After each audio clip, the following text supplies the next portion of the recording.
How's everybody doing? We are gonna finally bother to learn new stuff because waiting for the patch. Who knows when that's gonna happen, right? So we might as well learn some heroes that I have put off for ages, like Chen and Enchantress. We've dabbled in the past, but until it happens, you know, I figured it'd be fun. But also, it's gonna be broken up because it's actually our last stream for a little bit. September is a busy month, so I'll be back next week. So we'll see how much practice we actually get done in like one day. Especially because I don't think it'd be like a non-stop grind to learn them. We'll mix things up. I'm gonna pull up TI winner Snake King. Can't think of anyone better to check out the replays, learn some Chen and Enchantress from, which I've already seen a bunch from casting, but you know, doing it proper to learn the heroes. H-Backer, what's up? Sticks, how you doing? Hey, Lax, how's it going? You bought that, thank you. I hope you get some good value out of that voice line. This game ended up kind of a stomp, but whatever. We're just looking at the laning phase, mostly, for these. I feel more confident about Enchantress.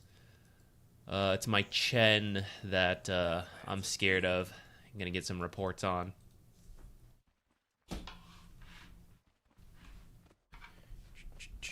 It's been a while since we played.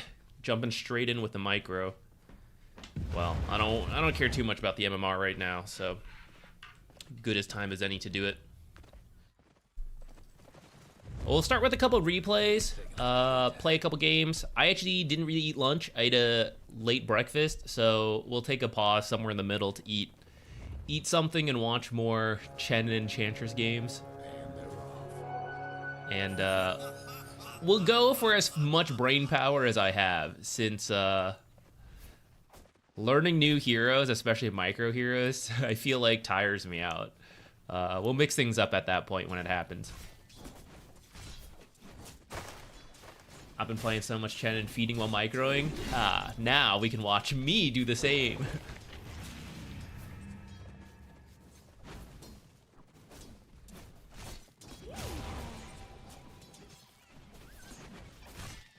I guess waiting to see if he needed enchant. If he summons boars, you take the boar. I think with all these trees cut, though, he knew it was axes. So I don't know. I guess at that point, he's just, you know, good habits. Wait till you actually use the ability to level it up. Okay, this is the simple part of Enchantress. Nothing too crazy. Poking people with right clicks and then healing as necessary. This is the part I can do.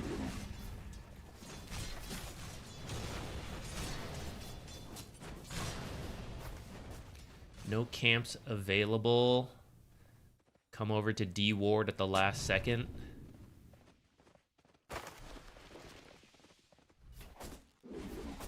There's some weird pathing there. I'm not sure why he did that. Walk over to get a centaur creep.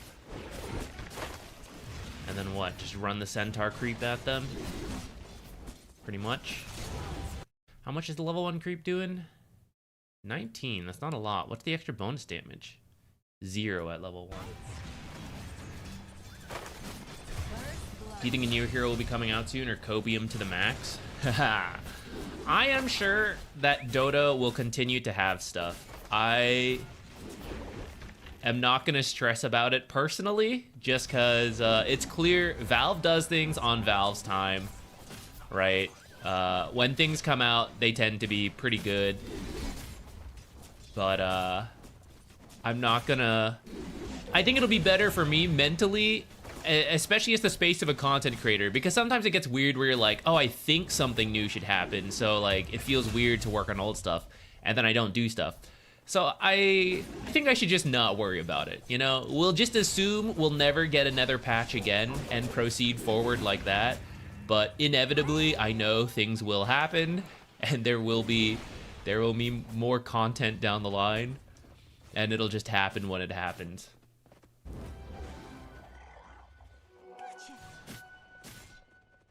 The aura of the centaur creep?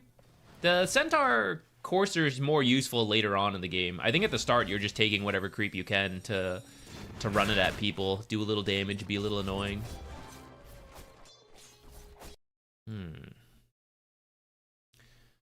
I could be better about this. Creep level 4566. I actually have an old infographic on this, which I have no idea where I have buried, but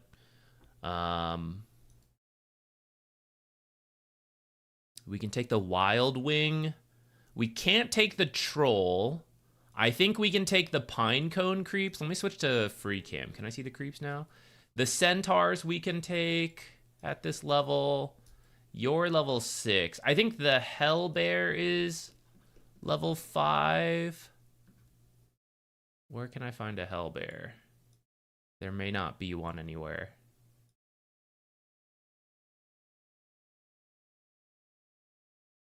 Tormentor is also 6. You ready for Helm of the Dominator to be yeeted out? Hot take, I actually like it. I actually hope it stays longer. I think it's fun. They can nerf it a little bit, but I actually quite like it. I think it's fun to see all the creeps moving around, people using Pokemon battles. I think it's more early active, interesting. We're seeing the abilities from the creeps that don't often get used. I actually think it's quite fun. And frankly, for as broken as it seems in pro matches, it simply will not catch on to the same degree in pub games. Even if Valve buffed it. If Valve buffed Helm of the Dominator for years and didn't touch it, it still wouldn't be that popular in pub games, in my opinion. With that said, it's not like I've been watching that many. Damn, wait, what level were you? Level 5.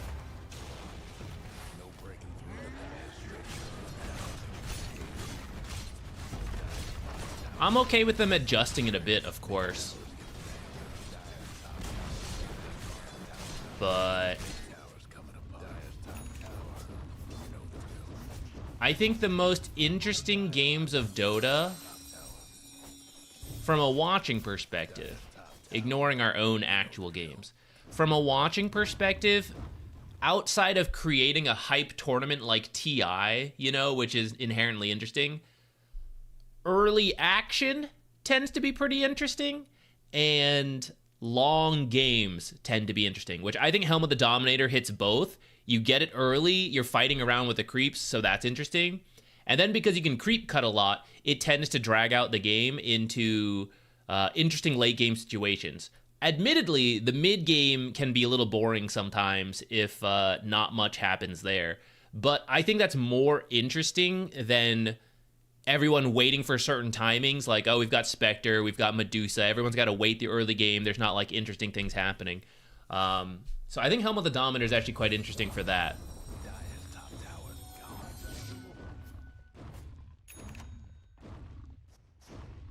I think it would be balanced if there was a leash range. I wouldn't mind the leash range to some degree. Not that it can't do something split pushing, but maybe it's reduced a little bit. I think that could be okay. I actually also think just, I think a 25 mana cost would be pretty good. I think reducing the HP and mana regen of the creep would be good. I think those things alone are actually pretty significant in terms of nerfing the item without killing it. And then go from there.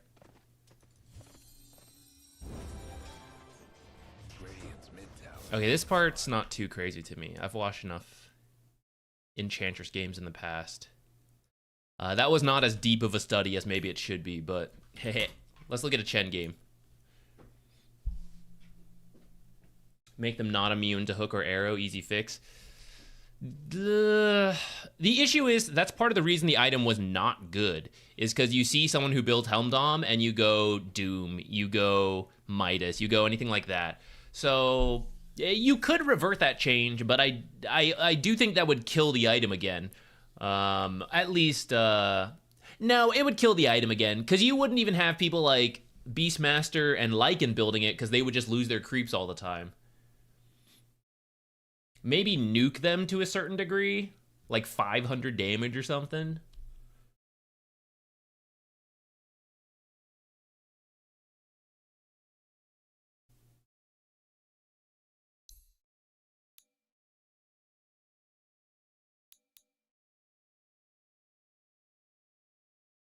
I might just do like arcane drums on my Chen. Let's keep it easy mode. Easy mode Chen.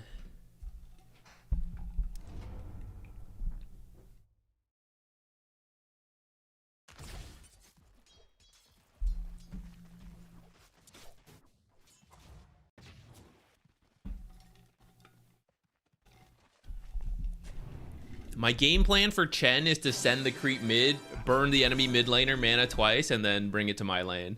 And I think for a pub game, that would tilt out most mid laners.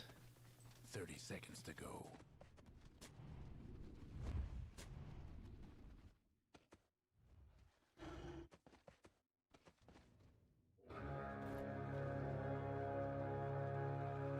And away we go. I don't think we have to worry too much about the smoke shenanigans. I'm not going to do it, at least in my games.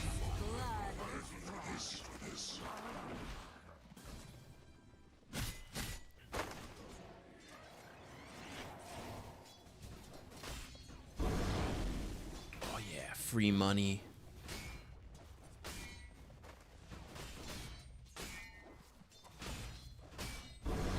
Money. Kill Eidolons. This whole mess is all your fault? Can't dominate new creeps while old creep is taking hero damage. I wouldn't mind that, I think.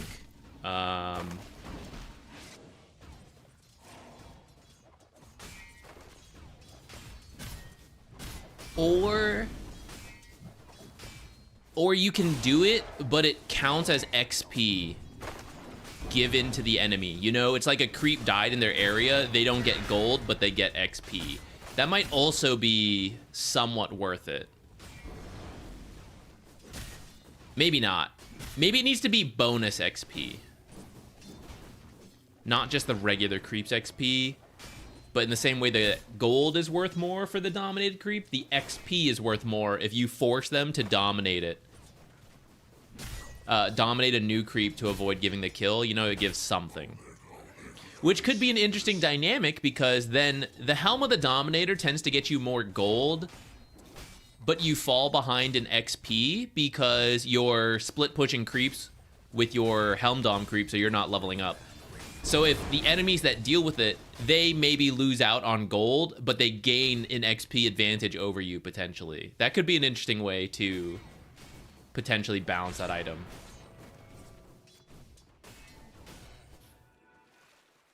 I don't know how much I'm absorbing because we're kind of going fast and chit-chatting, but it's fine. We'll go with it.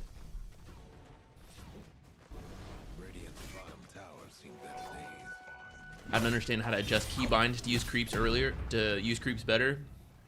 To be honest, I only tend to use one group of creeps at a time, so I've only ever really needed to use one control group.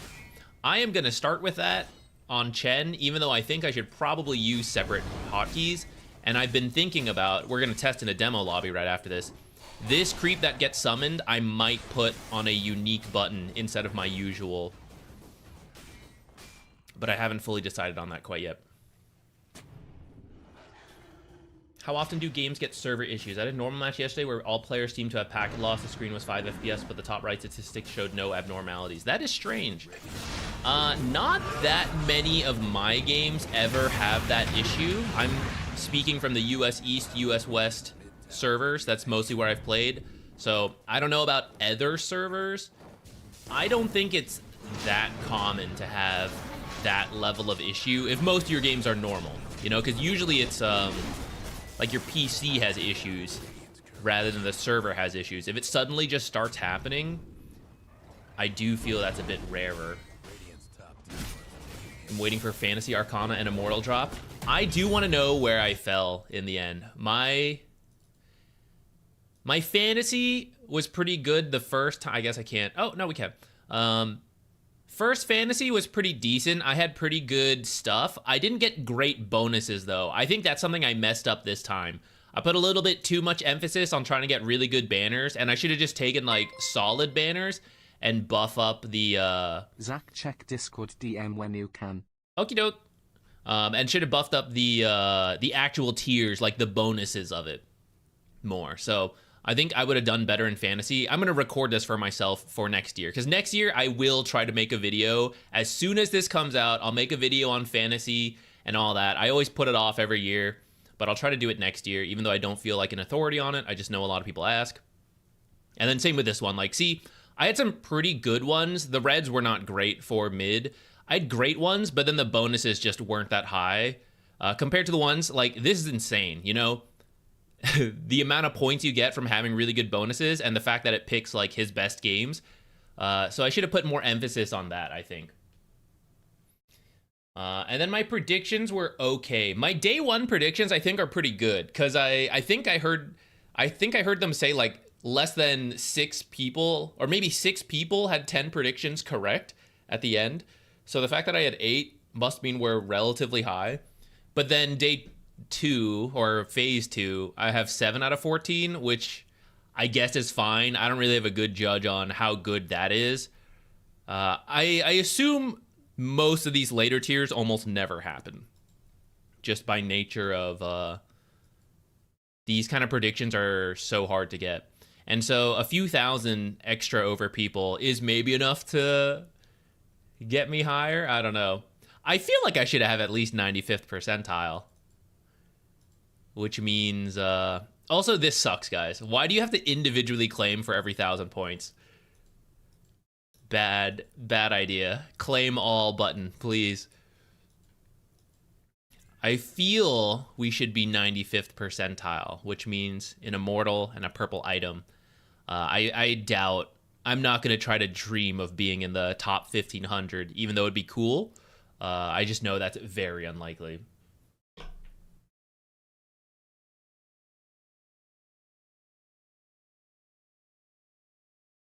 It says 100th percentile, but I don't think that's true. I feel like it's bugged. There's no way I'm in the 100th percentile. Though, you know what's cool? Not to dox someone, but someone in our guild was in the... I don't think it ended up there, but at least for the road to TI part, Hot Milk was in here. They're in the Discord too, and they were showing screenshots. Like, people kept inviting them to, like, be friends and invite them to guilds because they were on the leaderboard, which is so funny. They're, like, getting spammed for being on here. But that was cool to see someone in the top 100.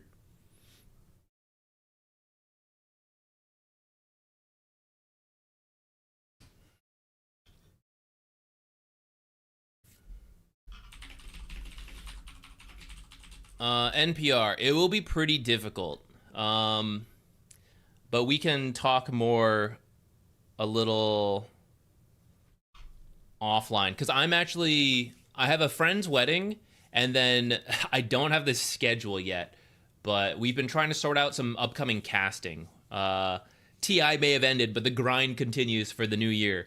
There's qualifiers and all that coming up, and it's going to look kind of packed, I think. So it may be pretty difficult, but might be possible. So I'll message you afterwards, and we can see if there's any dates that work out.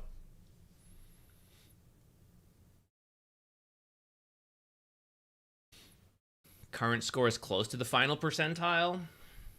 No idea.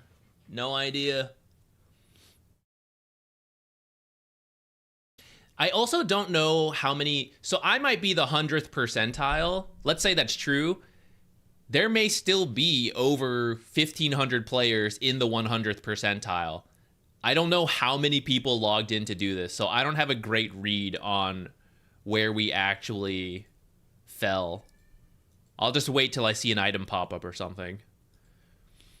Let me add Chen and Enchantress on here. Let's grief ourselves a little bit. Yeah, stick him in there. Where's Enchantress?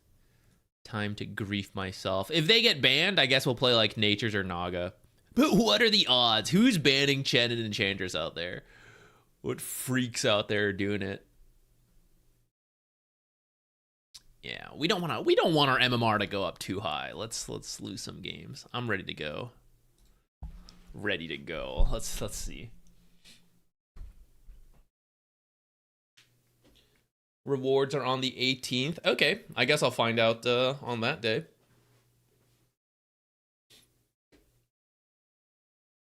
I did no rerolls, just click to have something, doing my part to boost others' percentiles. Thank you.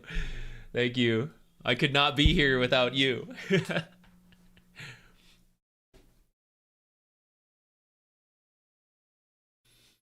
No nerf to Helm Dom yet. I hope they don't quite yet. I hope they don't quite yet.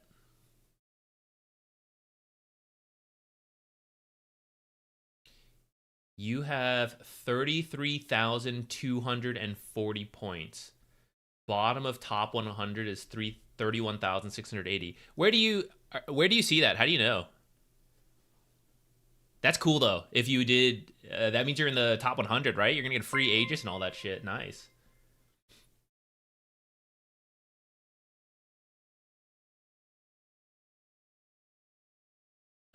Which reskin do you think looks best if we did win one of these? I don't really know. I guess I probably play Shadow Shaman the most, so I would take that just by virtue of actually seeing the item. That or Spirit Breaker. And then Lion would be last. Of the supports. Phantom Lancer's actually last, and then maybe Queen of Pain would be fourth. Because I do like Queen of Pain, actually. If we could viably play her position 4, I'd actually do it. So maybe that would be cool, but... Oh, guys, you know what was hype? I didn't expect this, but as part of casting remotely, they sent me a team badge that I could win Crimson Witnesses with, and I ended up getting 3, which is really lucky, I feel. I didn't get lucky in the fact that I didn't get the Lion one. I got Sand King and Phantom Lancer and Hoodwink, which Hoodwink we will eventually play Hoodwink, so that's cool. I won't really ever need Sand King or PL, I think, so maybe I'll end up selling them. But that was very lucky. Yeah, fantasy and predictions, I can leave them up for now. Here was the first phase, and then second phase. Ame carrying me. I wish I could see the other players. In hindsight, Snake King does so much farming on Falcons in their good games. Since it's picking like the best of the series, right? There's so many games where Snake King is insanely farmed.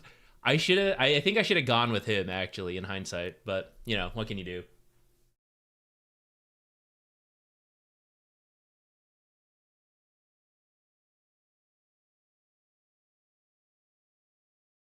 You weren't able to get blue. I hope next year they add a different blue stat that is good for mid laners. Because right now, if you don't get runes grabbed on your mid laner, you're cooked. And I wish I'd gotten a better bonus. Look how many points we got, and it's only 190. So if I had a better bonus, it would have been insane. It would have been so good. Who would you say is the best position for? I mean, here's the champion right here. So I think undeniably you'd give it to him. But I do think it's really hard to... Wait, how come I didn't hear that actually? What the heck?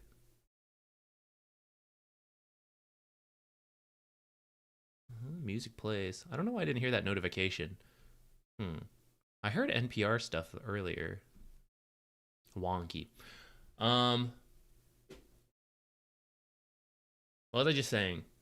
Oh yeah, I think for position 4, for all roles this is true, but it's difficult to say who is the best position 4 because I think position 4 offers the most freedom in playstyle, and it really depends what your team needs from you as that position 4 player. So you might be the best at your style, but not strictly the best in another style. For example, Schofield on Heroic has a very scouting playstyle. He tends to die a lot for his team, and it's like, oh, he's feeding, but that's what they need from him. That's his unique style that they play around, and you couldn't just swap that with a better position 4 and have it work. So I would say Crit, if I had to categorize like why he is such a good position 4, I think it's his versatility in that they tend to prioritize certain things for cores, and snaking plays a lot of standard position 5s that he's just really, really good at and are really good in generically like all games. And I feel like a lot of times it's on crit to be like, hey, we need this from the position 4. You need to play it. And he goes, okay, I'm going to, knock it out of the park. And you can give him any number of things, even though I know that they did, play Hoodwink and Snapfire and stuff more on position 4. But I think he tends to be really good at filling in the gaps for his team. And when they give him roamers, I think he's really good at that style too. I was the only one with more points than you on your friends. Nice. Okay, here's the downside. Chen and Enchantress are technically both position 5s, but I think we'll just play Enchantress 4, because why not? If Baboka can do it, why can't I? You know what I'm saying? Do I even need this magic stick, actually? Would snaking buy this magic stick? We might be versus Shadow Demon. That might be worth a magic stick. Trying to get into Dota 2 right now. Welcome! Is Elder Titan a good hero to spam? If you're new to Dota 2, I would say play whoever you like, because the most important thing about Dota 2 is just getting comfortable with the game. So if there's a hero you enjoy, go ahead and play it, even if it's not optimal for the role. With that said, if you want the high-level answer, ET is a very good hero, but very unpopular. So what you will benefit if you decide to become an ET player, it's going to take you a little while to learn ET. There won't be as many resources for you, but many of your opponents and teammates will not understand how ET works. So they'll think they can fight you, and then you'll like punch them to death because you're way stronger than they're expecting. You'll run into a lot of situations like that. You'll also get griefed by your team where you sleep someone and you're landing the ult in, and you're like, oh, it's beautiful. And then your team goes like, let's wake them up, guys. So it comes with some struggles, but it is generally a solid hero that fits. You'll see it in the pro scene quite a lot. It's a very good pro level hero. A little uncommon in pub games. I would say I run into an ET maybe once every 50 to 100 games. And he's more common for my rank than you would see in other ranks. That's not true. 1 out of 100 is way too low. It's like 1 out of 20 to 1 out of 50 maybe. Should I swap with this guy? Hoodwink 5? Do you want to be Hoodwink 4 instead and I'll be Enchantress 5? Okay. I don't really care, but... Skip ahead. I don't care either way, but I think it makes more sense to do that. Enchanting. I maybe don't need a magic stick versus these two heroes though, and it's probably a bit too late to swap it out, so oh well. Do I got carry natures? Yo, we got a real natures draft here. Let's go. Nimbly I go. By the power of Gaia. Gambling on.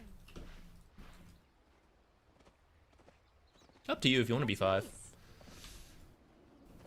30 seconds to go. Prancing on.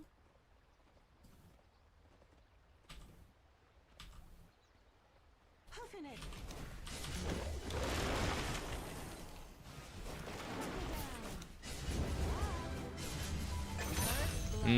I don't know if I needed to take enchant, but for the potential first blood, With skipping grace. The game is on. It's a hop, skip, and a jump. for the potential first blood, Here I come. I'll do it. I see. Or like we did get first blood, and there was a chance we didn't get it if I don't grab it, so I decided, you know, I'll give it a go. Okay, Dark Willow lost a lot of health there, and she's gonna run down here, so we should try to fight more, I think. I feel like I should spend that last chunk of gold, but I don't actually know on what, so I'm gonna... We have to be a little more careful since I don't have,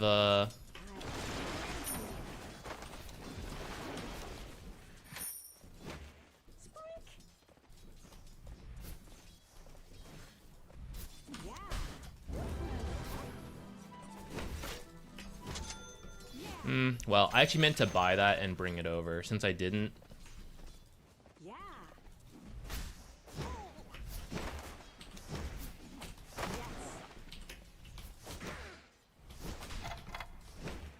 On the wild track. Uh-huh. I don't need to be here. I'll do it later. Attack.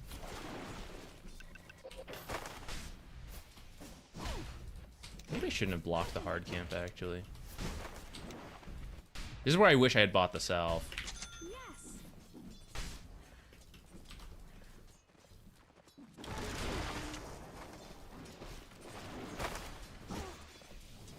Spoink. This is fun. Where you going? Oh, why did I tango there? That was bad. Oh, our nature's carry. Let's go. Okay. Enchanting. I probably could have opened up the small camp and allowed the hard camp to spawn. I think if as an Enchantress, I think I actually should have prioritized just opening up my camp. Here I come. Gambling on. High spring. Okay. She's gonna block that camp again. I'm not gonna bother chasing her around. I'm just gonna like zone this guy Skipping grace. and then Here I go. Come on.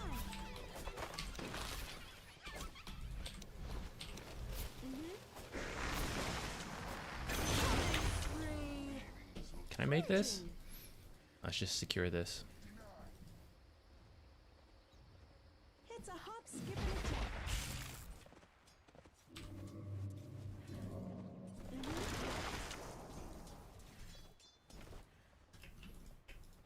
jump. Uh-huh. I don't know why I put my sentry on the top side, by the way. Bottom side makes more sense. Okay, what creep did I get to work with here? Troll, unfortunate. Can't summon. Can't take over that with a big Enchanting. level 3 enchant. Or level 2 enchant at level 3. Grace.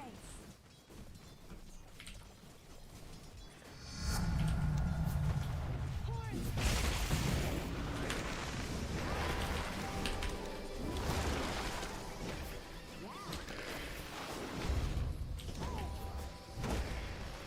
Let's race. Get him.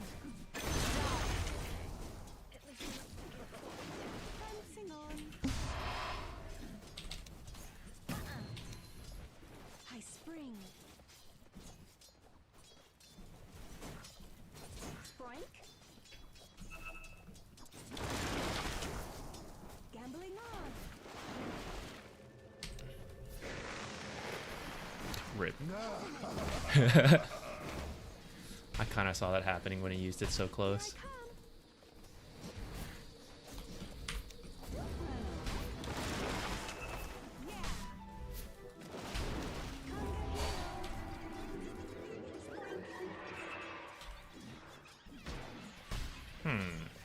After him.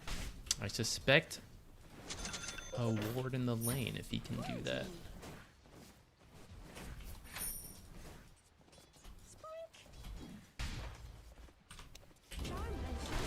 First creep I'm using.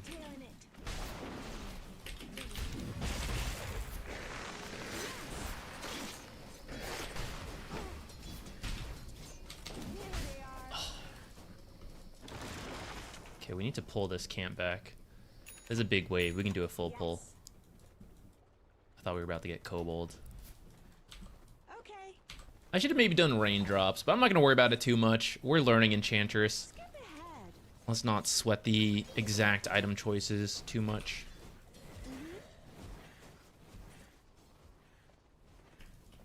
With skipping grace.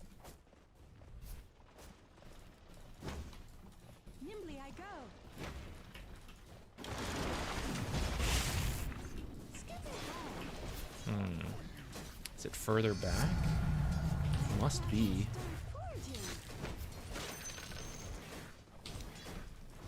Okay, our Nature's is doing pretty well. I think I should leave him alone pretty soon and be trying to make other things happen. Trample you. Okay. Yes. And I should have helped with the 6-minute rune. That part's on me for sure. Swing. Mega kill. Gambling on.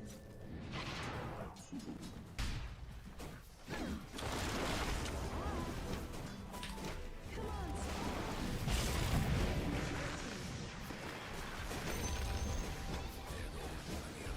Let's race. Yeah. Yeah. I don't think I can steal their wisdom shrine. Great. I'm just gonna let it go. Oh, Nature's is trying. Oh shit. Okay, I'll go over. Prancing on.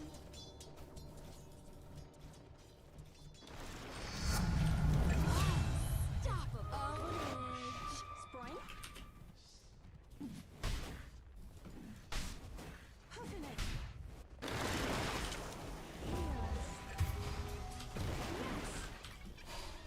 I don't know if this is worth it. Yeah, heal him as much as possible. Rain down.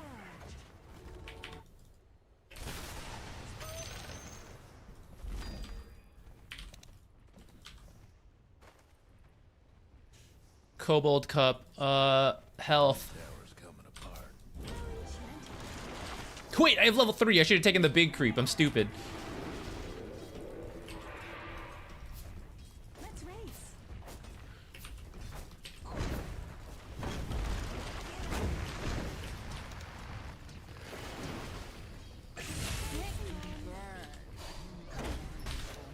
Sprites are with us.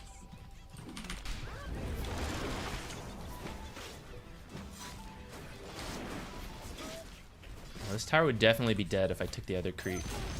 But we got this one, so. I'm gonna go back for it because I'm yay old panicking. Rude mother here. Run! Oh god! Run!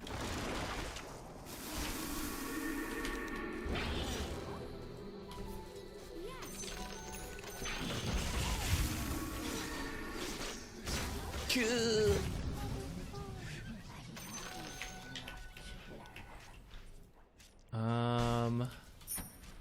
I guess I'll go straight drum solar. I don't actually need the power treads. I'll just buff up the bear. Tread solar should be really good this game. Or sorry, drum solar.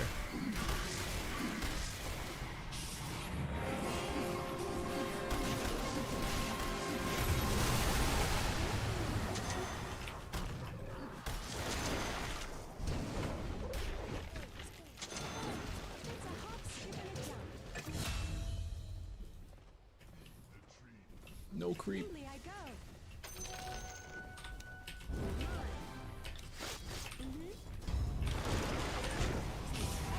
You're not bound. Get over here, Ghosty.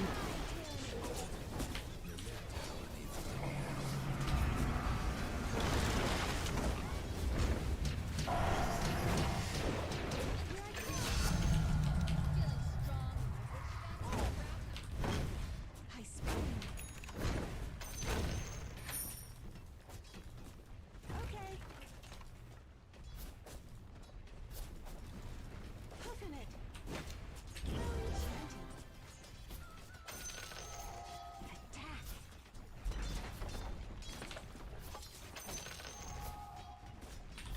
Come to heal. Them dire buildings are tough as Handling more.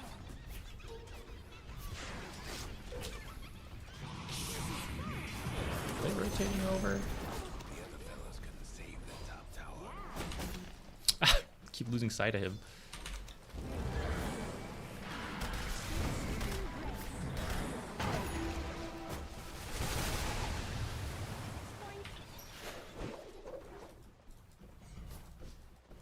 Foraging. Brood's probably on her way here. Skip ahead. My map awareness always sucks in games like this where I'm playing a newish hero. Spoink.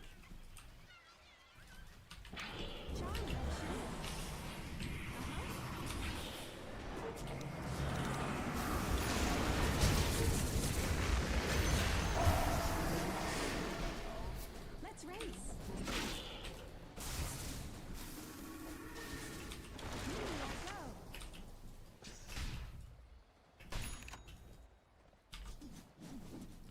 That one's going to expire soon. I think we can do something like this. Oh, you're not bound either. You're a brand new creep. I forgot. Yeah. Here I come. 12-minute rune. Okay. I'm so overwhelmed by just trying to micro my hero. I'm your turn. Let's get a smoke too.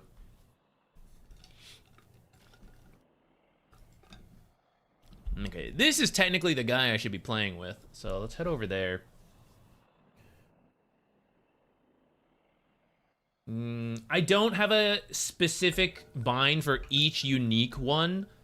I have a main control group I use for most heroes that have any form of summon, which for me is Alt-R. In this case of Enchantress, where she only has one creep, I also use that hotkey. For Chen, I've not been so good about that, and that's where we're going to have to do a little bit of learning.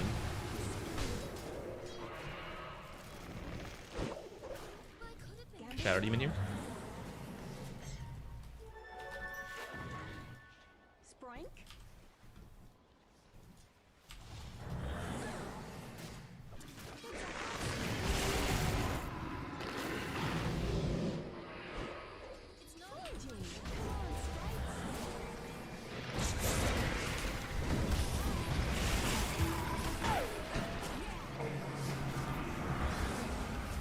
We may have problems.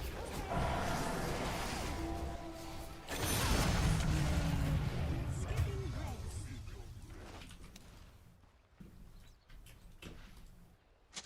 Prancing on. It's a hop, skip, and a jump. The seeds of fortune. Let's race. Your bottom tower ain't long for this Gambling world. on.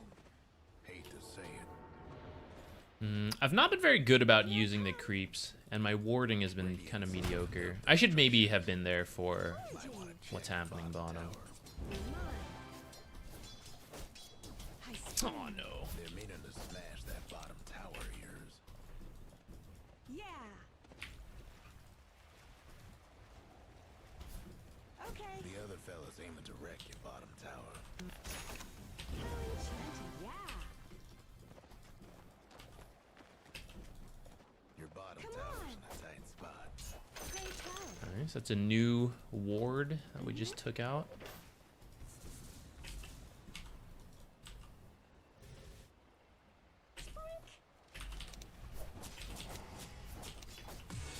Okay, my farm is pretty bad for an Enchantress. I think I should be a lot richer.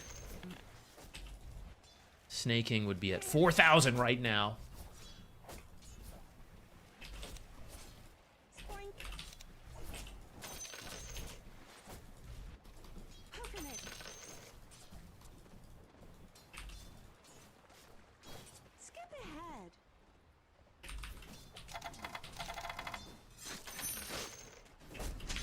On the wild track. John, let's go.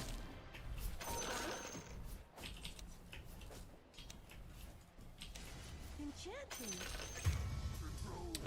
That was bad on my part. I should be there. Nimbly I go. Where's... Man, I must have accidentally messed up my binds, because, With skipping grace. Yes. Yes. Gambling on.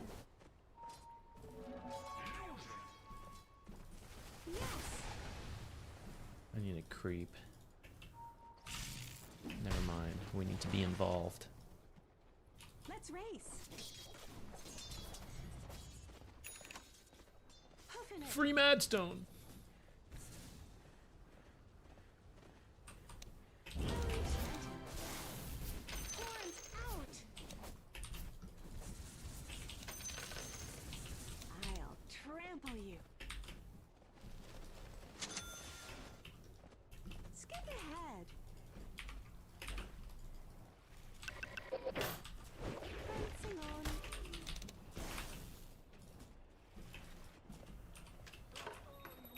I spring.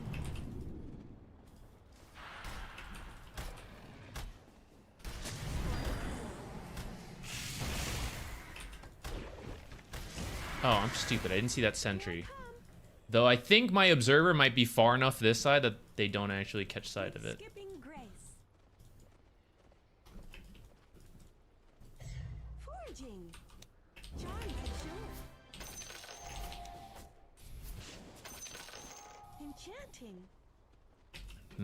Money? Yeah. I think I should farm fast enough if I use better micro. I don't have my new TP yet. Actually, guys, okay, I know this guy's upset about Lone Druid, but actually that's more reason he should be making plays, because, like, that guy's AFK, and we can only have so many AFK guys. Plus, he's going Spellcaster SF, so, like, he should be more involved. With that said, I'm not going to flame, because my actual involvement's pretty bad right now. Yes.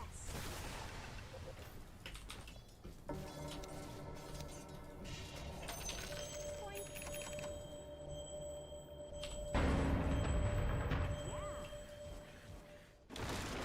Because I'm caught up in my own trying to micro shit.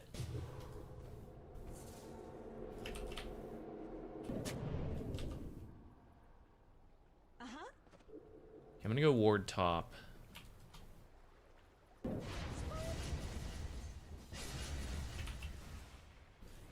Enchanting. Yes. Should they have run up here, actually? Gambling on. It felt like they were looking for me, which usually they would only do if they have vision. And that's why I was kind of... I spring.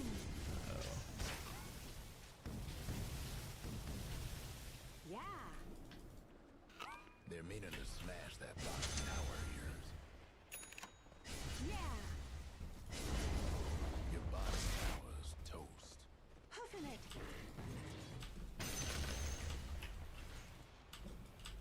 Okay.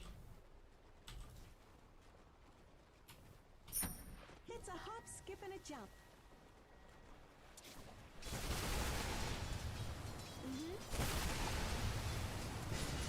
Aw, damn. Unlucky. Spoink. The ward revealed. There's something there. We can try to find this brood right here.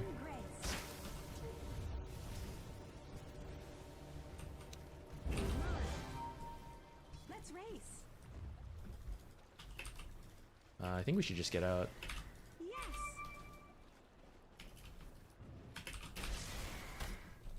Foraging.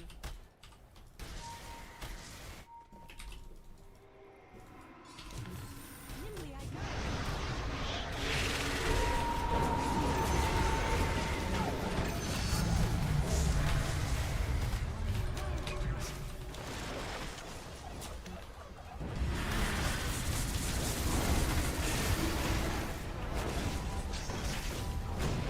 My creep got Midas, guys. I was about to Croaker Ravage. The support. I'm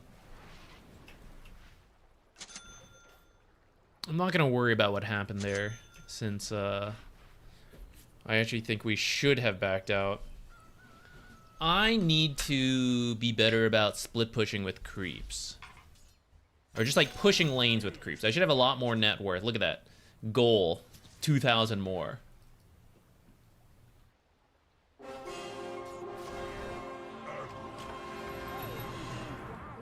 Our draft is kind of bad, though. I'm not gonna lie. Red. Can't believe she got a Midas to kill my creeps. Did you ever play HOTS when it was a thing? A little bit, not a bunch, but it was cool. I like that it had multiple maps and different.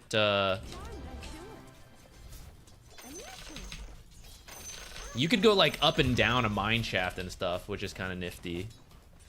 Something like that, you know. Yules. Guess I could get it for the Magnus. Actually, you know what? Solar's not gonna be great because of the dispel. Maybe Yules is okay. Though, isn't that gonna have the same issue versus what's his name? Well, it might still let me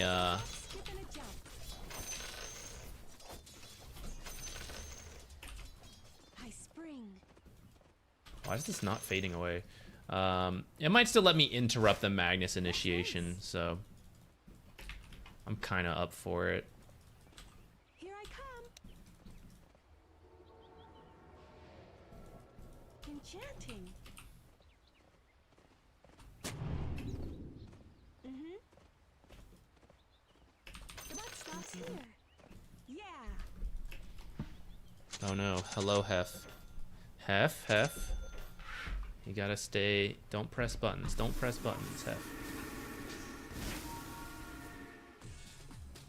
Yes. Don't press any buttons, Hef. I said don't press buttons. Sprank.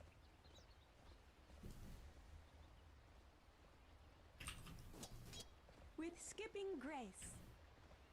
Everyone's missing, it's making me nervous.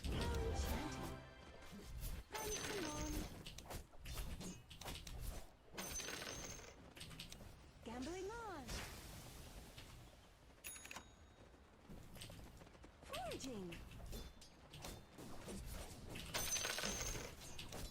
Bought this drums to group up with people, and that has just not happened. Nimbly I go.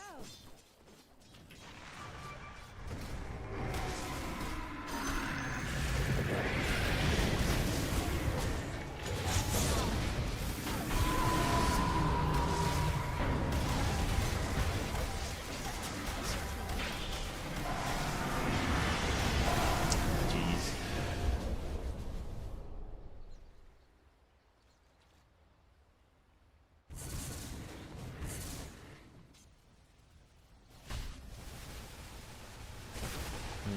What do I think would be the best item to have here?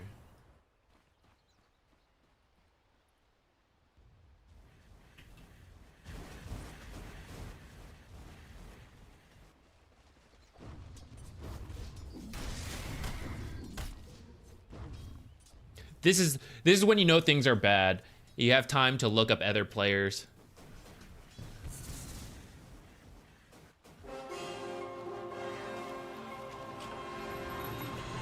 time. Okay. Guys, is Little Friends the play?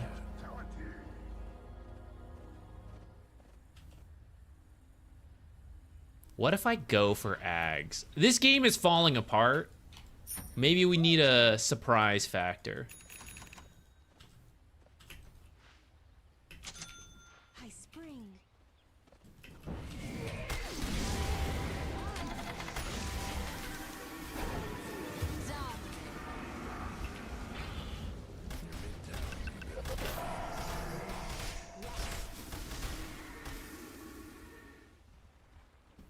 Skip ahead. Your mid tower ain't doing too well.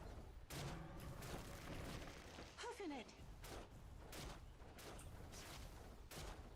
Your mid tower's coming apart.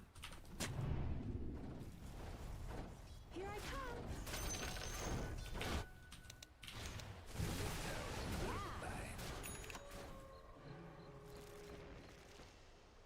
Gambling on. Need to go find a troll creep here. Structures must have been fortified. Nimbly I go. Your mid tower needs a little help. Yes. Charmed and sure. Hey, I'm a predator. It's a hop, skip, and a jump.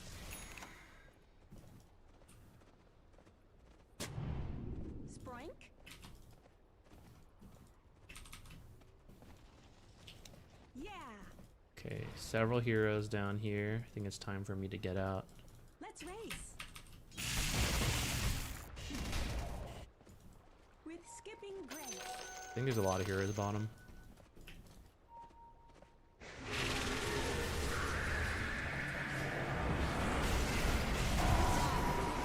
Indeed.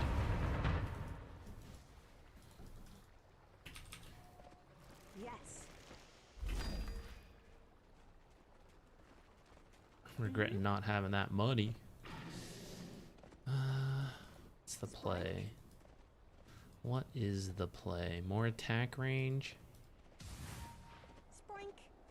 I think that's kind of a greedy item choice, but Yeah.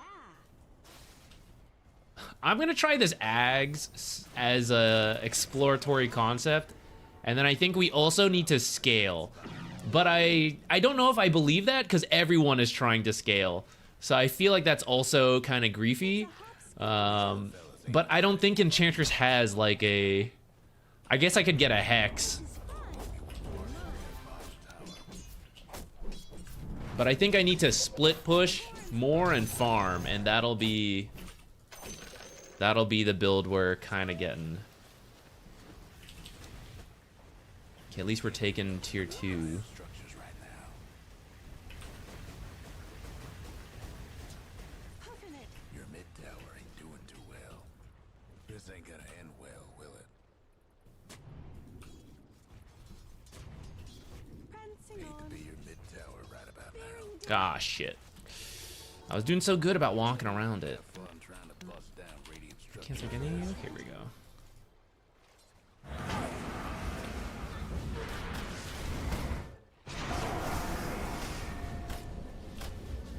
Be your mid tower right about now. Your mid tower. Oh god. Look away for a second. Disaster. There's probably a ward somewhere.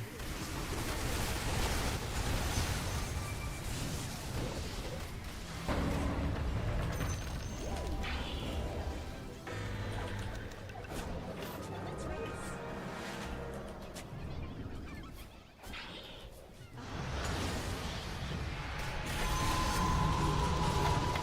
Double kill.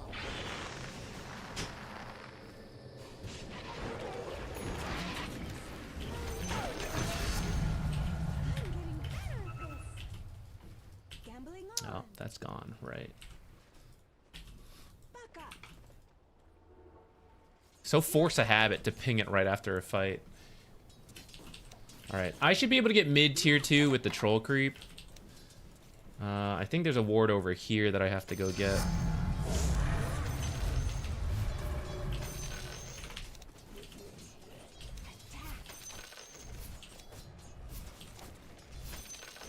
Get him. No breaking through the dire structures. Okay. Can you make a video on ward spots? I have a video. Enchanting. It's pretty good. It covers just about everything you would need to know of the different places. I'm using some real basic wards because I'm like too thinking about creep micro. Forging. Actually, I don't know if I need a ward over here. I'm not gonna do it. I think I need a defensive ward somewhere. It's a hop, skip, and a jump. Ah, I've lost that one. It's kind of basic, but maybe they won't expect it because it's you know, so late into the game. Puffin it.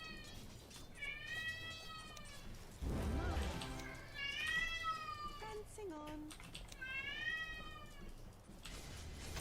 Go. High spring.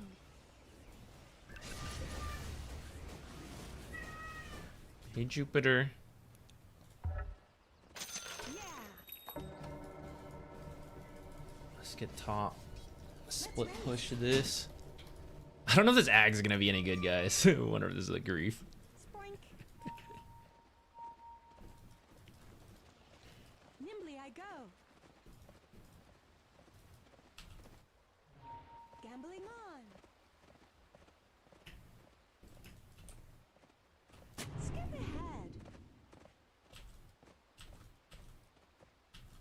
is well hidden enough.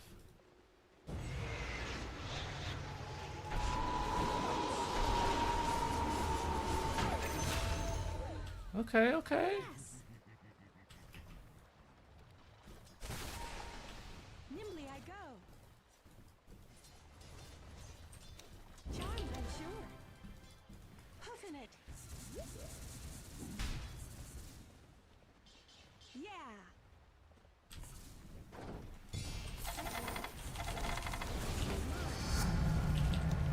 Learning the old ways. Oh, who's that? Thank you. What? Pop in Loch Ness Monster gifted a tier 1 sub to check raise once. Yo, dude, what's up? Thank you for gifting subs. How are Pop in you? Loch Ness Monster gifted a tier 1 sub to Bull _ 545. Who's that? Thank you. What? Pop in Loch Ness Monster gifted a tier 1 sub to King Jonal. Who's that? Thank you. What? Pop in Loch Ness Monster gifted a tier 1 sub to Doctor Who Gameplays. Who's that? What do we got here? What? Pop in Loch Ness Monster gifted a tier 1 sub to Cyclomactic. Who's that? Hung around too long, guys. Dotar. The other fella's bottom tower. Nothing but fragments now. Can't get over this Midas Ags Dark Willow. Oh well, I stuck around too long, but I think the idea is right for how passive this game is. We just got to keep like shoving in lanes. Even though we can't fight, we have like most outer towers. We're kind of getting there. If I was a better Enchantress player, this would be a lot smoother, but it's all part of the practice, so what can you do? DMZ with the Prime sub as well, thank you. 40, dude. Let's go. Glad I got to see you on the big screen on TV, on TI. Yeah. Hype. Hopefully the first many future appearances.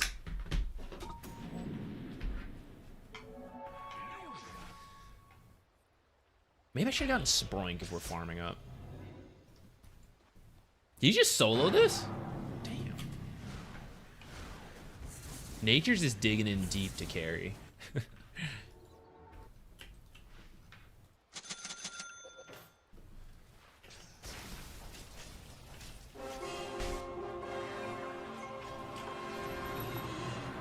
How to deal with Enchantress as anti-mage. I'm a total newbie. You actually probably won't have to deal with that many Enchantresses. She's one of the less popular heroes.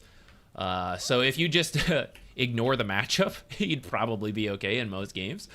But you're going to need some form of break eventually to deal with her. You either need a BKB to ignore her untouchable, or you need a break, which is for most carries going to be Silver Edge. None of the others really make that much sense for you. Here I come. I would recommend BKB, though. Actually, what I would really recommend is you shouldn't feel like you have to kill her right away. You can mostly ignore her until later. I'd probably go with that. I'd probably say like, Let's race.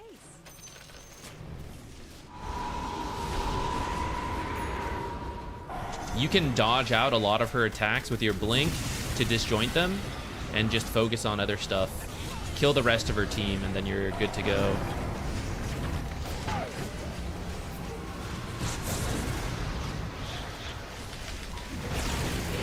Dude, impossible. Her healing is so high.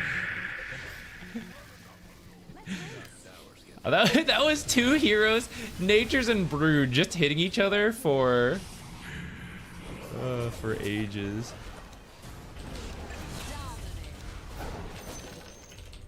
Oh, so funny.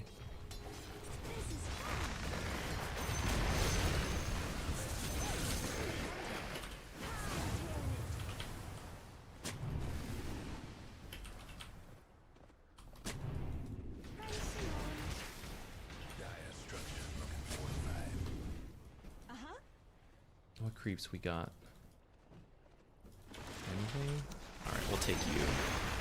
Something's better than nothing.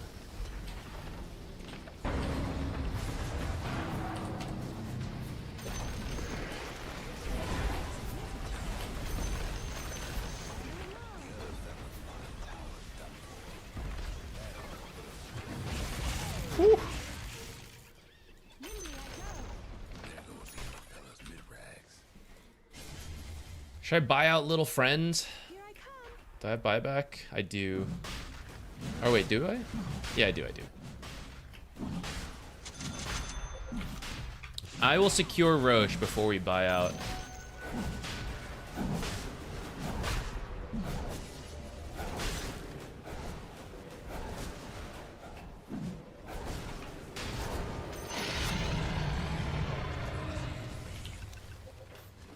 With skipping grace.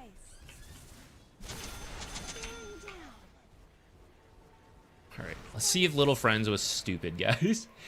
In theory, my idea is that I will use it on Broodmother near her spiders, if she even ever brings them into the fight. And if she doesn't, I don't know, man, it sucks. But if we do use it, she'll be rooted for quite a while. And not just her, if like any of her teammates are near spiders, you know, like it's good, it works. Skip ahead. Hell yeah, scaling value, let's go. Mega kill.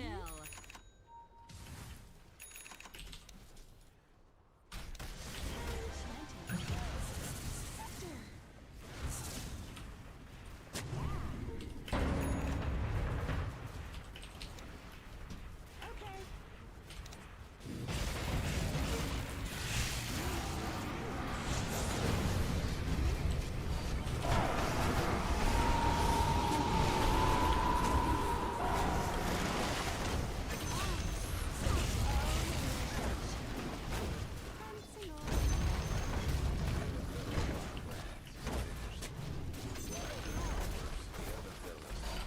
We ratted our way to victory, guys.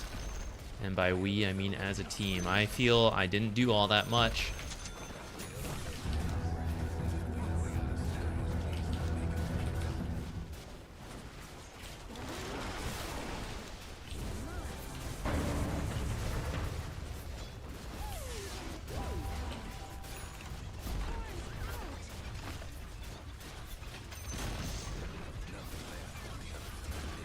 What was the name of that co-op shooter you tried out here that time? It was like a battle royale, started with an S. Supervive is what it's called now.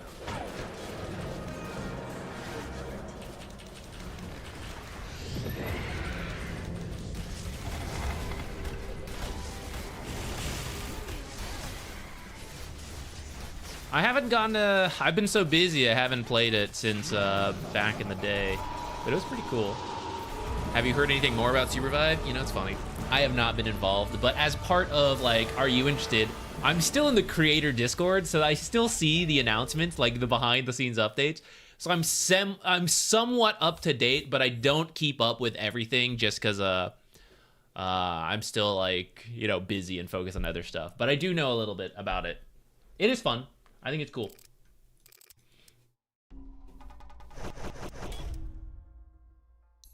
Okay.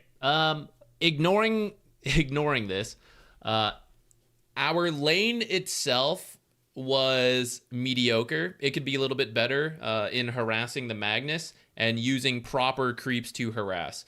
I was not the best about that. We did win the lane. I would say Nature's kind of carried it, and the First Blood helped. I should have rotated more for runes and for wisdom stuff to make use of the Enchantress strength. I did not do that, so that's another room for improvement. And that's where things kind of broke down. I want to focus mostly on that stuff.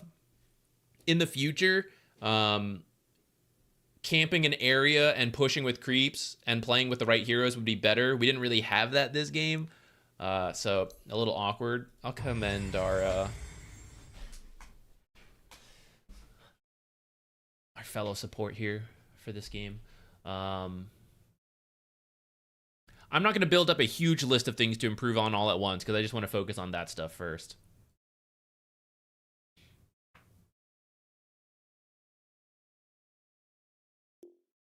Having a lot of trouble setting up some Dota 2 keys to make them work effectively. I already have a preset, but it's not working. Can you help me fix it?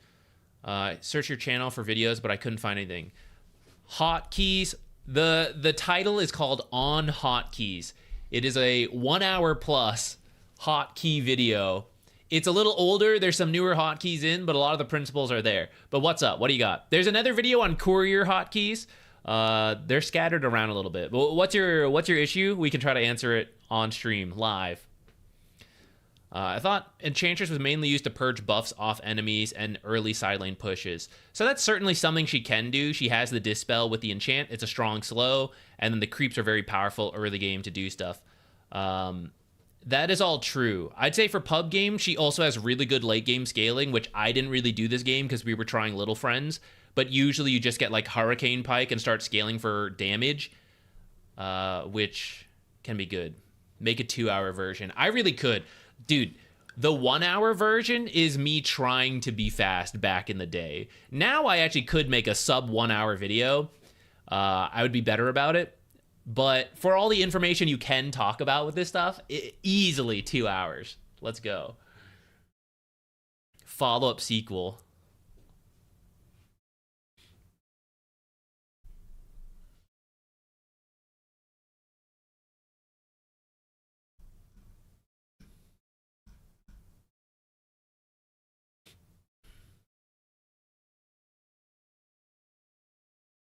Work on clicking harder. I want to hear those clicks. I need to buy a quieter keyboard for when I cast. I need to find a silent keyboard and maybe mouse. The mouse is not as big of a deal, but something a little bit smaller would be nice. But for you, my dad did like computer programming, computer software for a while. So he has one of those old IBM keyboards that are bricks that like donk donk donk donk every time you press a button. I'm gonna steal that from him when I move back to the East Coast. I am gonna take it, and you guys will hear whether you want to or not. It won't even be from the mic in the stream. You'll just hear it in your house. You'll hear the reverberations through the world. You're like clonk clonk clonk clonk clonk clonk. It's amazing. And I might actually revisit my hotkeys at that time, because if I do take that keyboard, which I don't think I would actually use it'd be so annoying for you guys. I don't think I would actually do it. But you know the F keys at the top? This keyboard also has the F keys on the left side of the keyboard as well. So I feel like if I wanted to, I could rebind more stuff to the F keys right there and like move my left hand from like here to like like F keys on the left side. Were you able to predict Falcons winning? So my predictions were okay. I actually thought Extreme Gaming might do it, but I also very much knew they might not do it. I felt that Falcons actually had a better shot, but I wanted China to win as part of health to the scene. I think it would be really good if a Chinese team won. Which getting second place is still really good.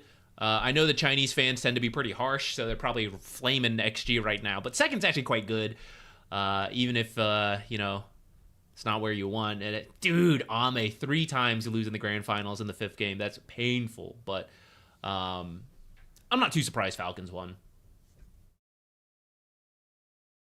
You did have a Logitech keyboard with extra buttons on the left, kind of useful. I am someone who loves extra buttons, so... I don't know. This doesn't seem right. 100th percentile. I feel like it will... I don't know if we're still in the adjustment period. But I ended up scoring pretty high. Rigged AF. Okay, to be fair. Come on, guys. I am literally a professional Dota caster. I'm not going to claim to be able to get a high score every year, but come on. Surely there is some degree of my job that is somewhat predicting things. No one can ever predict this stuff. It's all... I mean, I won't say it's all luck, but no one ever knows for tournaments how things are going to go. Yeah, Falcons is a... I understand. Not everyone likes them. Some people don't like the trash talk. I think they've improved on that. I think they went through that phase where they were kind of trash talking a lot. And it was fun. I'm not going to lie. Like, toxicity aside, it does bring spice to the scene. I think they've actually toned it down a little bit more. And it's more reasonable now. So I think what they do is within reason, to make it fun without getting too far. I know that not everyone agrees. That's fine. You know, everyone gets their own opinion. Overall, I like them. What I will say, okay, you may not like the alt chatting, but what I will say for them, they're all pretty talkative in terms of player interviews and in terms of personality, which I think is very good for a team to have.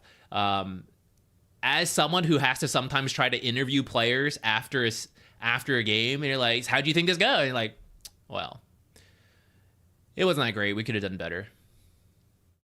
You know, like, this hero's good. Yeah. You know, it's like, oh my God, it's so hard. But Falcons players will actually talk quite a lot, which I think is very helpful. Which is why I think a lot of people either like Falcons or don't like Falcons, for better or for worse.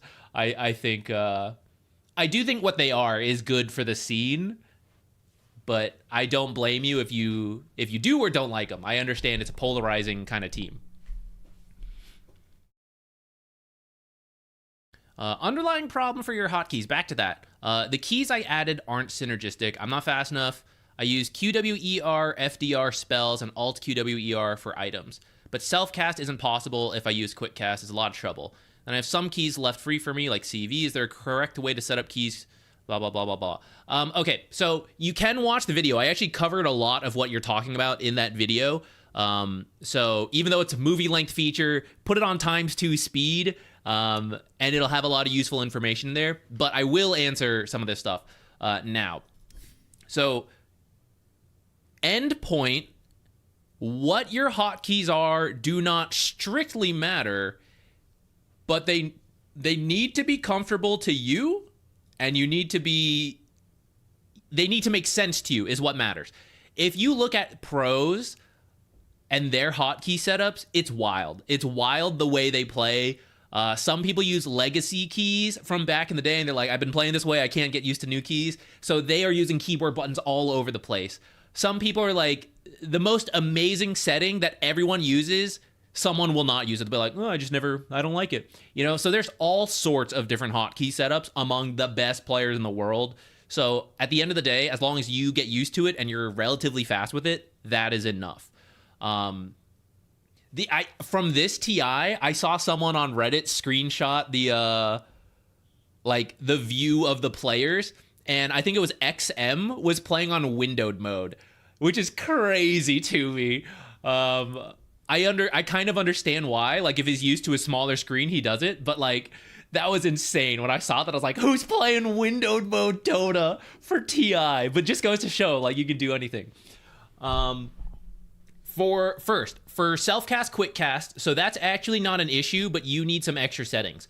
So if you use quick cast, which I use quick cast, you have a couple options. You can actually bind, like, some stuff with auto cast is actually like self-cast, but I have to find it, because ever since we changed it, I struggle with this a little bit. Where is it? I used to know the old setup so well, and now it's a little scattered around. Okay, here. Double tap to self-cast. If you use quick cast, you need to check out some of these. Go into a demo lobby, turn them on, figure out what works best for you. For me, I use this smart double tap feature along with this. So this means E is like some ability, right? And I can self-cast. So if I press E, it will be the normal quick cast. And if I press Alt E, it will automatically self-cast on my hero. Some people play with the double tap version. I'm kind of getting lost in my head because I forget the stuff over time. Like, once you're used to it, you don't need to think about it. I think with quick cast, the double tap is harder to do. And for example, if you use Alt E as a modifier, you can't use smart double tap. So like, E is an ability and then Alt E is an item. You can't use smart double tap. You have to use the double click method. So there are options to self-cast depending on your different stuff. So what you have, you'll have to figure out what works for you. philosophy on hotkeys, put your hand on the keyboard and figure out which buttons are easy to press and which ones don't overlap. So for example, my ring finger can press different buttons than my index finger. So there's a theory of like, if too much action is on one finger, you're gonna struggle, right? I have to blink in, BKB, I have to abyssal and ultimate all really quickly, and my index finger does all of that. Then it's gonna be hard to press all of that really quickly in the moment, and it might be good to spread that out on different hotkeys. The ultimate is bound to R by default. You'll see I have mine rebound, because in theory, and then D and F are usually the alternate abilities, but if you think about it, those are some of the easiest and best buttons to press. Many heroes don't even have a 5th and 6th ability to go here. So you play a lot of games without even pressing D or F, even though those are some of the best hotkeys on your keyboard. And then your ultimate is on R, which is another amazing button. And some heroes will press that like 5 times in a game. Enchantress, I pressed it 3 times to level untouchable, and I never touch it again. You know, now some heroes use it a lot, like Ember Spirit throwing out the spirits and stuff. But it is a mix on the heroes you play. So that's why I rebound mine to wherever the hell it is here.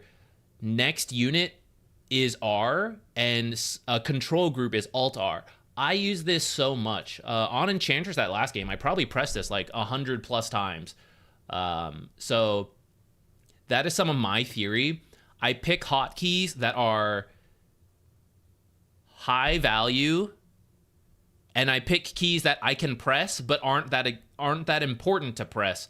For example, selecting your neutral, you only have to do 5 times in a game, so you can rebind that to something that you don't really have to press all that often, and you can take your hand off the keyboard and move it somewhere because you're probably not doing it in the heat of the moment, but sometimes you are, so it might still be good to put it somewhere easy for you to press. There's a lot of different theory stuff like that.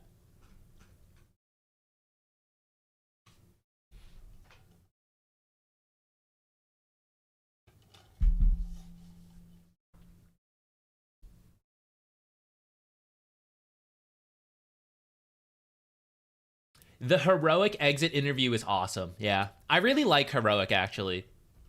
I would have loved to see them win TI. I didn't think they were going to. No offense. It's just part of the growing curve. I actually hope that team plays together. I hope they stick together. I think they actually struggled for a lot of the year, but they started to figure out their stuff. If anything, I would love to see them pick up... I don't know their team dynamic, right? But I would actually love to see them pick up another coach to help with drafting. This is nothing to flame their current coach. Like, I think they're great. But I do think Heroic's best games are when they've kind of outdrafted you with their very unique gotcha picks. They all have so many like cheese specialized heroes, and it's really tricky to like come up with a winning draft every single time. I actually think that's where more effort could be put in. Whether that's they just put more effort or they get another coach, I don't know. Again, that's not to like take away from anything from the existing team, but I just think, take Liquid. They've got like 8 coaches. I don't think there's anything wrong with getting more coaches if you can afford it. I know that's the tricky part for a team and all that. How do you permanently bind different creeps? So as long as you bind a creep once, it is there forever. If that creep... Nature's guardian returns. How do I explain this? We are going to queue again, by the way. We're just answering a bunch of random questions here. I'm going to mess up my own hotkeys for the sake of science here. Okay. Actually, I won't. I'll just demonstrate it. If these guys are bound to Alt-R for me, it doesn't really matter what button. Control Group 1, let's just say. These guys are Control Group 1. As long as I summon Treants, from this moment forward, after they're bound, they will always be Control Group 1, whatever you have that bound to. Which, to bind them to that group, press and hold Control, and then press and hold, or press the Control Group key you bound them to. So for me, it's Alt-R, so I press and hold Control, press Alt-R. They are now forever Alt-R. You can individually bind creeps. So if I wanted this one to be Control Group 2 and this one to Control Group 3, you can do that for their initial lifespan. I have another video on creep micro. So you may need to watch multiple videos if you want the hotkey video on hotkeys, micro video guide. There's a courier micro guide, all of it. For their lifespan, they'll be control group 2 and control group 3, but after they die and respawn, if you press control group 2, you'll select every treant. Control group 3, you'll select every treant. So that's some of the limitations on that. But for the sake of Enchantress, so like you bind a centaur using control group Alt R, and then you bind a wild wing using control group Alt R, you're gonna overwrite it. So if you want to add to the hotkey group, press Shift and then your button. So Shift Alt R will add the wild wing to that control group, and that way when I summon a wild wing versus I summon a centaur, they're both under that control group, so I just always press Alt R, and that's always my creep. And if you ever, sometimes I say like, oh, I messed up my hotkeys, it's because I accidentally pressed control, so I overrode the control group, and now I got to start adding creeps back into that control group. But eventually you set it up and you never need to touch it again. There's not a way to bind TB illusions based on lifetime remaining, is there? No, but what you can do...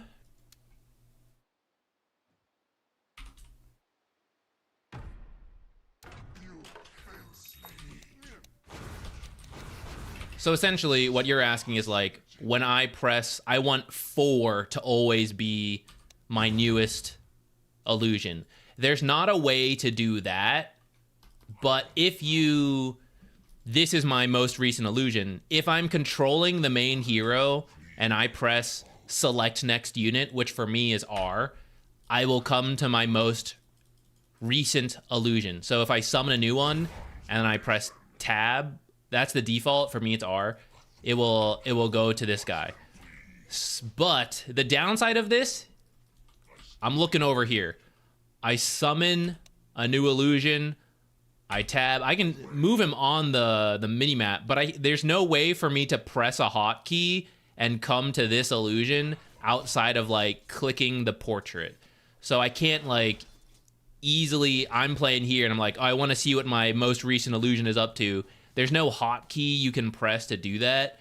You have to like tab to him and then select here, or just like click on the mini-map to go to him.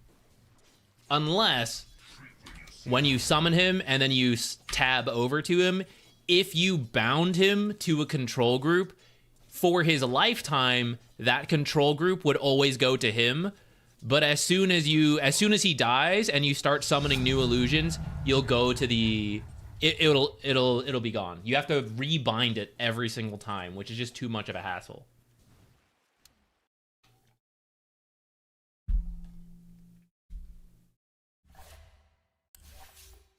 You can't hit R twice. Well, R is actually just select next unit. So if you press R twice, you'll select him and then you'll select the next unit after him, but it won't jump to him in the same way when you press select hero. It like snaps to your hero. Making a macro with external software is cheating, right? Yeah, that would be considered cheating.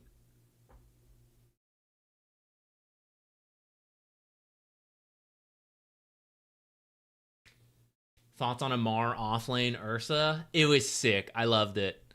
It was very all in, but what I appreciated is like the belief in your own idea and not letting the fear of teammates, of the viewers, judging you for like, I can't believe this guy picked Ursa, right? If he had lost, he probably may have some regrets, but you would have regrets even if you picked your best stuff and then lost. So I think having the confidence in that moment is amazing.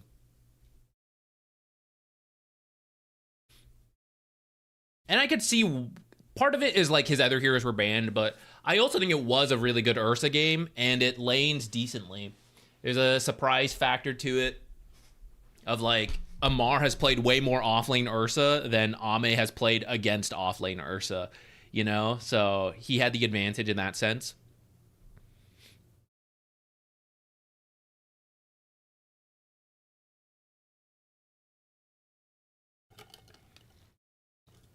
I think Amar would get over it, actually. Even if he lost on Ursa, I think he would come up with reasons why he lost. I don't think he would regret the pick in like a I'm haunted forever kind of way. he seems like the guy who would, oh, here's why I was wrong, and here's how I got to that position. Like, I think he would learn from it and move on. I guess to some degree you'll always have the regrets, but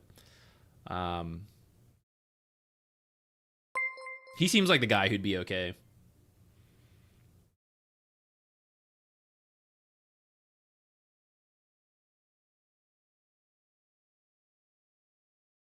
I have some types of blue mini buttons, like active at release of button. Yeah, there's different options for quick cast, like whether when you press the button down it activates or when you lift up the button it activates. It's technically faster on button down, but if you don't use that feature, you can, for example, I have an observer ward on quick cast, but if I press it and hold it, I can see the cast range, and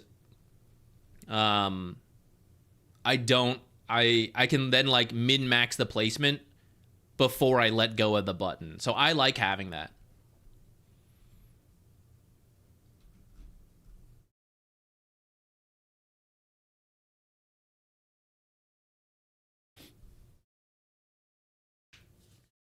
I didn't mind the jug pick. In theory, Omni Slash is quite good versus Medusa, because when she uses her ultimate, you ult her and you don't get stone gazed. That's probably the best case scenario of it, along with other heroes involved. The issue is not bouncing other places, not getting the outworld staff, like all that stuff. That's the tricky part.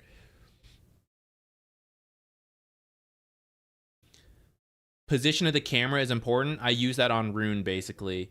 Oh, you mean like the hotkeys? In theory, I like it, but I've never built the habit to use it. Where is it? These camera positions. I use it for top lane, mid lane, bottom lane. In theory, it was so that I could be playing, this will look funny because it's in demo mode, but the theory will still be there. You know, I could be playing my lane and then, okay, I have a moment, I'm walking to the small camp, I want to check on how the game is going in the other lanes. I could click on the minimap, which is what I do. I could click on the minimap to look at other lanes, but then like maybe I'm checking and I suddenly need to snap back to my hero and I'm being ganked. My mouse is in the corner rather in the center of the screen. Or maybe I'm in the lane waiting for a last hit and I want to check, but then by the time I snap back to my hero, I got to move my mouse back and it just takes a little bit more time.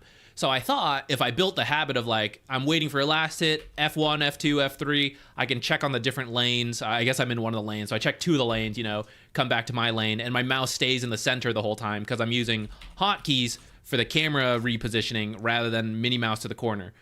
I think a better method, if you don't like that, there is in Dota Labs, you can bind this minimap overlay on your screen and choose where it goes. So I can now do this. I can be playing my lane here and then just like click on this overlay to move it, and my mouse stays relatively in the middle without me having to do that much. But I've never built that habit just because it's a relatively recent feature, and I've gotten so used to looking at this minimap and clicking on this minimap that I never built the habit of the camera position keys or the minimap overlay. But if you're a newer player and you like that idea, especially depending on what kind of game you came from, you might be more used to that. I think those are good options. I like playing Naga support, but I'm always confused by what I should be doing with my illusions. In the early game, mostly save it for the dispel on yourself. As the game goes on and you start leveling up and you pick up more items, use the illusions to push out lanes and to scout. I don't know, I just exited demo lobby. I was going to show you here. If you have seen the micro guide and you know how to do this, essentially summon your illusions and then just like send your illusions throughout the map. Just real quick, and they'll like, you know, go scout different lanes, push lanes for you. That's how the pros use it, to push one lane and scout out the jungle at minimum. You can potentially where you're standing, push out 2 lanes, scout the jungle, whatever. It doesn't really matter, but essentially you just keep sending down illusions to push lanes and scout things out wherever you think is best. That's like mid to late game illusion use for the most part. In the early game, you use it to trade in the lane and dispel. You know, Jakiro used an ability on you, so you dispel it. Stuff like that.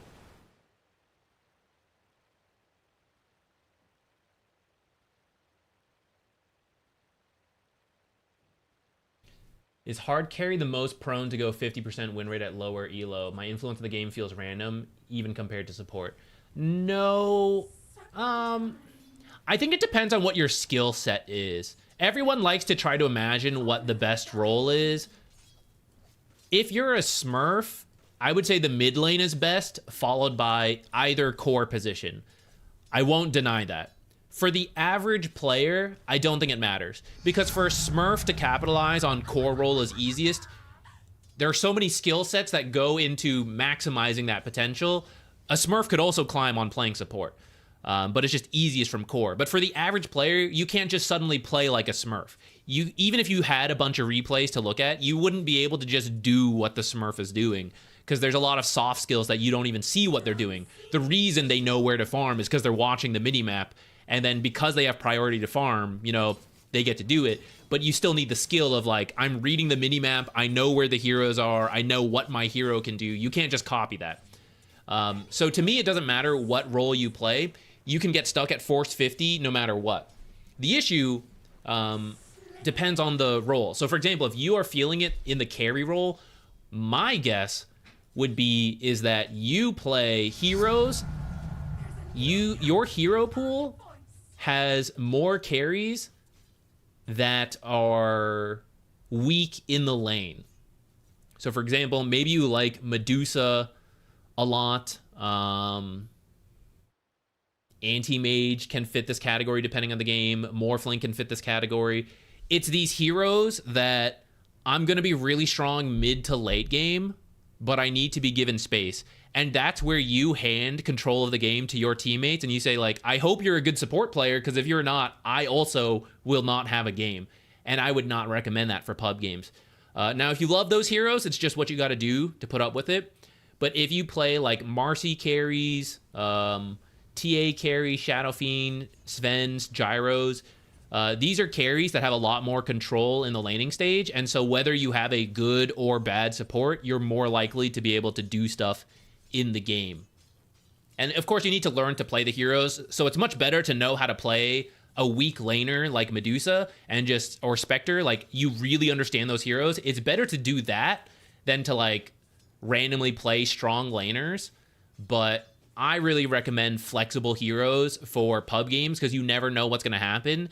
And if you can identify what is happening and adjust to it, some heroes are a lot better at that than others. Like, Spectre doesn't have a second game plan besides, like, I need to farm through the early game and then get pickoffs. Like, that's what I do. That's who I am. There's no other game plan. Someone like Sven or Wraith King can optimize a little bit, you know, to be the late game carry, or like, I have 2 other carries. I need a blink. I need to stun people. I need to do things. You have that adjustment. My support's really bad. You know, I can jungle earlier. My support's really good. I can play the lane more, right? You can adapt your build a little bit with these heroes, but some heroes can't do that. And I think if you're a carry player, you're probably playing a lot of weak laners that really depend on good supports if you're feeling like your impact is random. That's very, you know, I am just saying that out of experience. That could not be your case, because everyone is unique. But that's the most common situation I run into.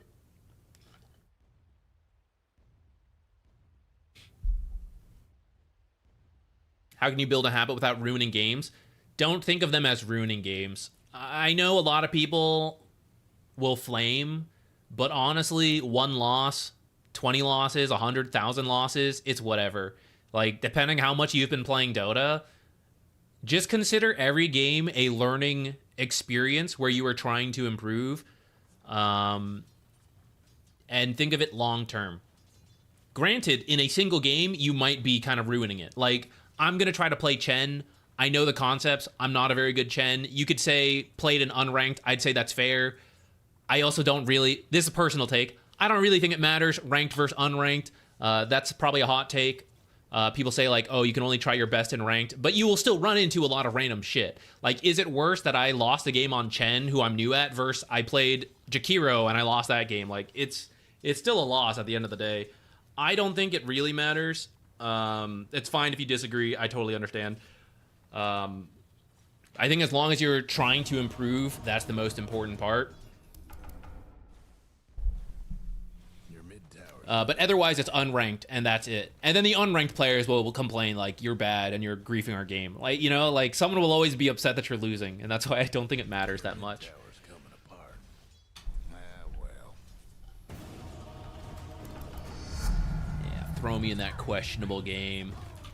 Oh, it's happening! It's actually happening. Let's go. Is Gyro a bad carry in low elo? I actually think Gyro is pretty good in pub games because he fits that flexible thing I was talking about. You can build for more early game, or you're like pretty solid late game hero as well. If your laning partner sucks, you just shove out the lanes and you can flat cannon harass while then flat cannon farming jungle camps pretty efficiently. If they are a good laner, you can do a more aggressive build and go for kills in the lane. I actually think he's a pretty good one. Damn, they're gonna have the damage to kill me. Unluck. All right, let's try to be better with our micro. My 2 phases will be, let's do better in the lane with getting creeps to help us, and then let's also make early movements with creeps sooner. That'll be our focus in this game.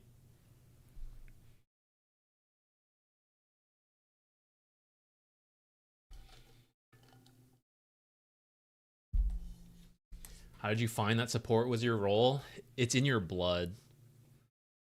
You're simply drawn to certain roles. It's a self-selecting personality test.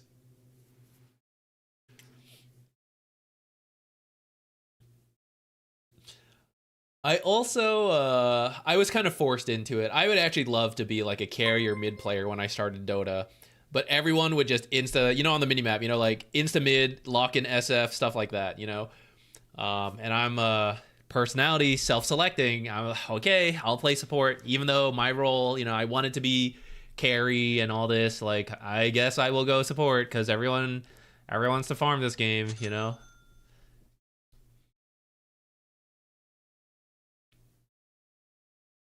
We do not have the best lockdown.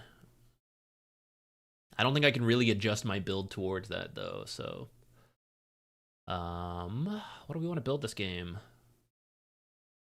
I guess Solar for the Drow. We'll go from there. Do I do a magic stick this game? It's kind of a weird draft. I guess it's Tinker support, position 4 is my guess.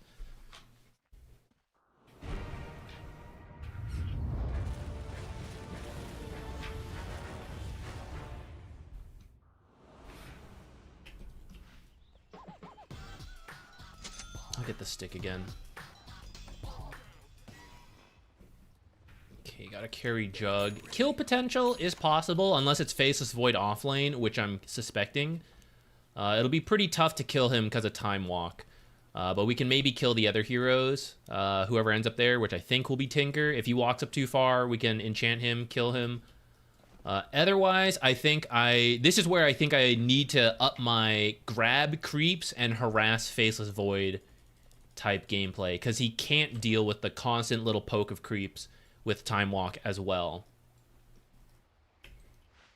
I will try to talk less this game, guys. I think I can't micro and talk.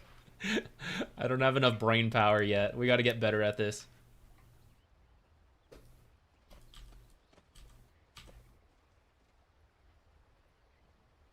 Any suggestions? I didn't, sorry, I didn't see your question. Any suggestions from a small hero pool to practice that can each be flex mid 4-5? Currently I have Tusk. 4, 5, and mid. Nature's Prophet. Who else? Who else can do it? Wind Ranger to some degree could do it, though I don't know if I love it. Tinker? Oh, dude, be a Tinker mid support player. Tinker could do it. Snapfire. Core Snapfire's not really in the best place right now, but you could if you really wanted to.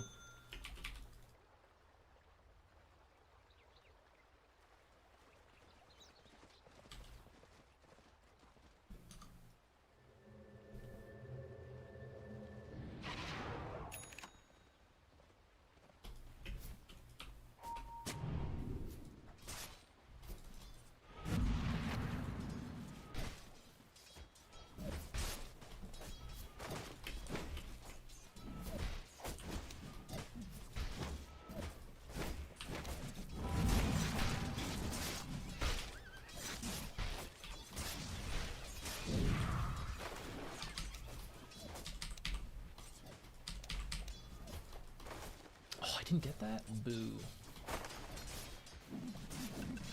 Rip my courier micro. I don't care about my courier.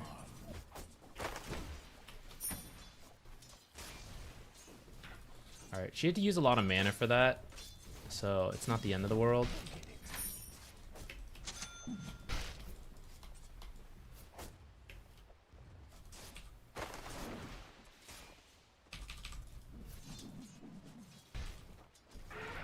Are you kidding me?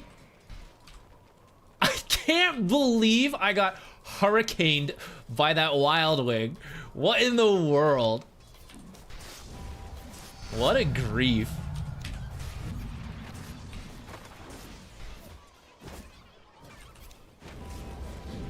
Could be worse. Oh, wait, no, it couldn't. He's got nothing. First blood.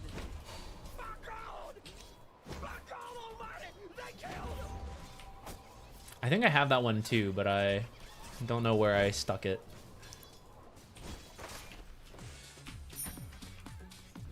I can't believe that Wild Ring River, guys. Got so griefed.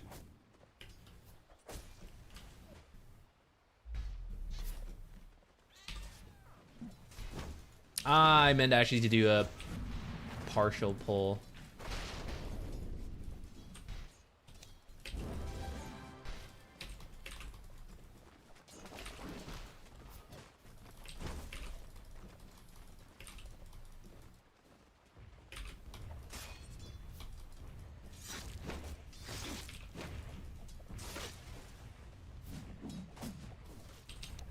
This is real messy. That was not good.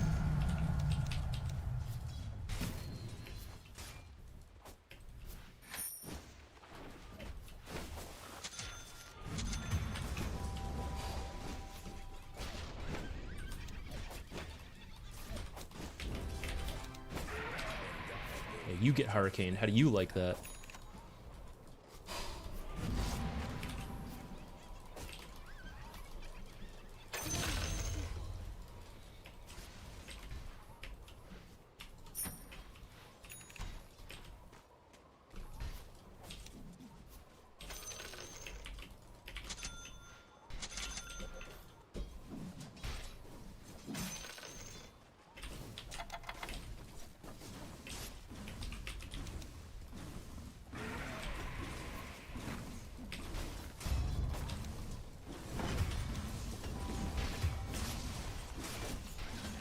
Qué salado, mano, la firme, oh. Sale mis doble, oh.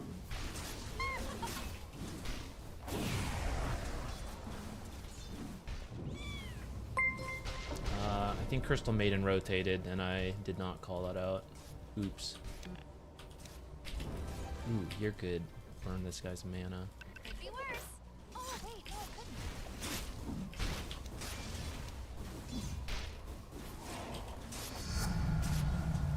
Radiant down, fortified structure.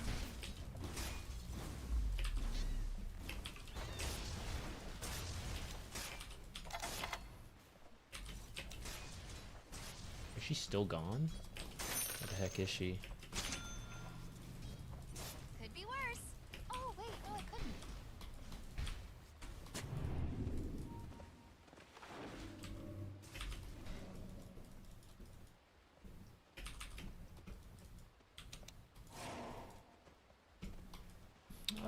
almost finished channeling that. She still never came back.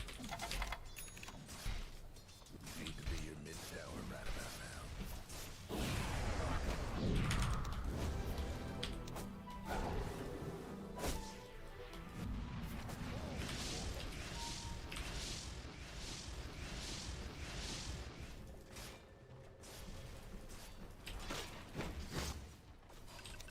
No. Okay, I want to rotate for the rune.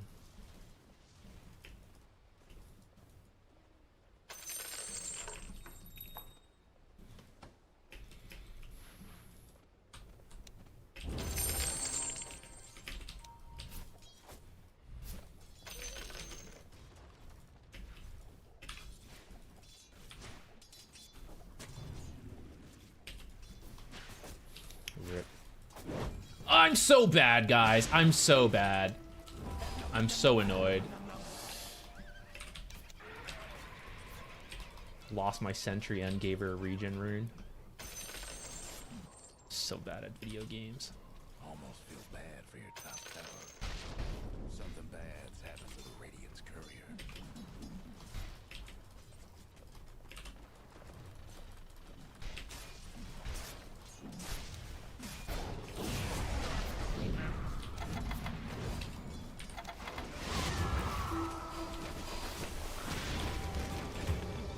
She just died. Ah, gosh, she killed us because I gave her that regen rune. Damn. Tried to do too much. Your top tower's hurting. Snake King never would have allowed that to happen.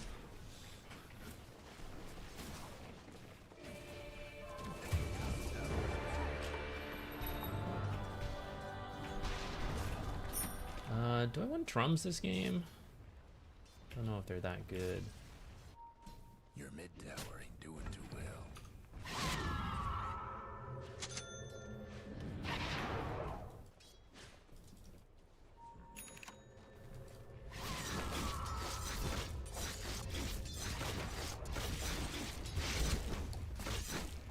I don't know why Wind Ranger also TV'd here.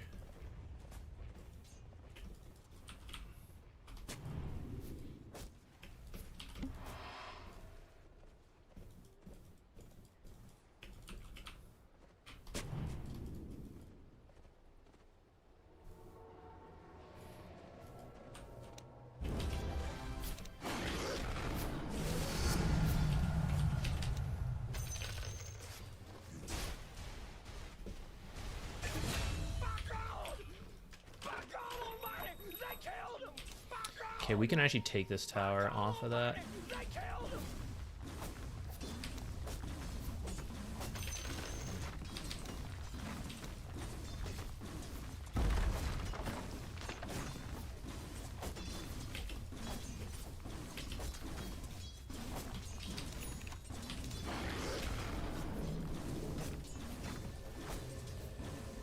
Aw, damn. I think if I did better micro there, I could have done that.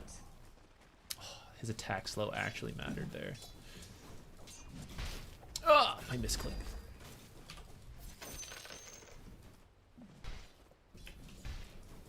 I want to stay here and take this tower.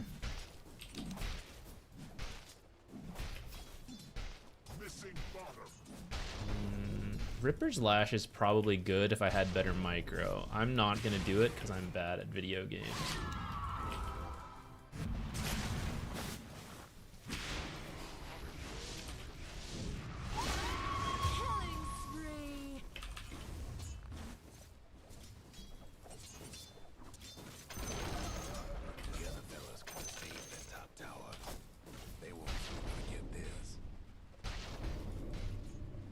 I think I should have taken the health, but oh well. It's too late. Alright. I'm gonna hold top, I think, and then rotate bottom. Or maybe I should just go. Jug's here. I'm just gonna go.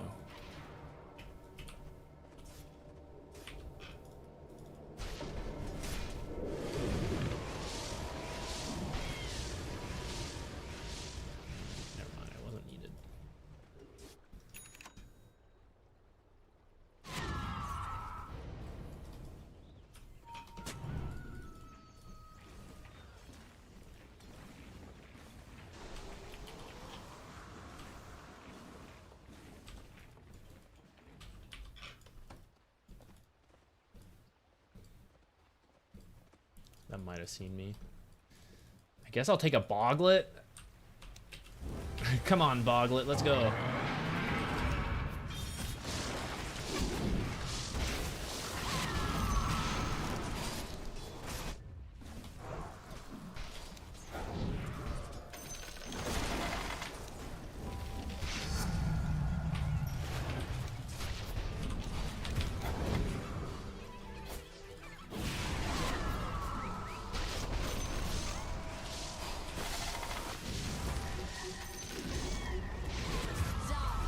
Disaster, guys.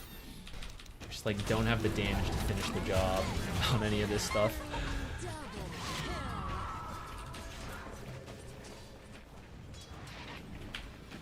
Your top tower's getting all banged up. Okay, do I actually want drums? That top I actually can't use them in Chronosphere. The Boots of Bearing could be good to get away from slows, but not the Chronosphere itself. Does my team benefit from drums? These guys and myself. I guess it's okay. Otherwise you get like power treads and then solar.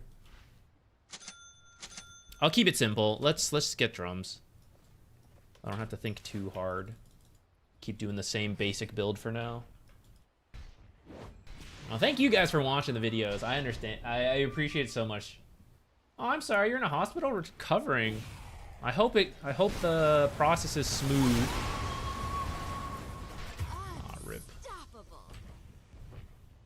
your mid tower needs a little help.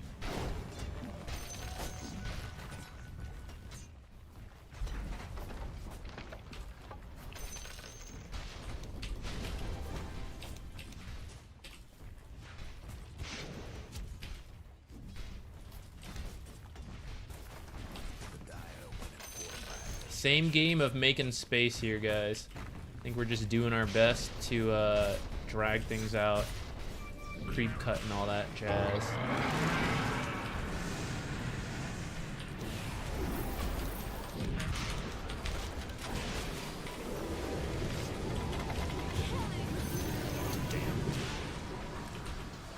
That was a greedy place to be, but I thought I could do it for my team. I underestimated our lack of damage.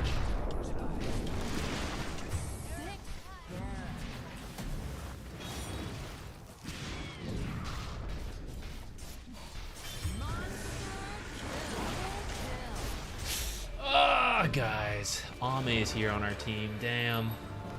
Unlucky Omni slashes. What can you do?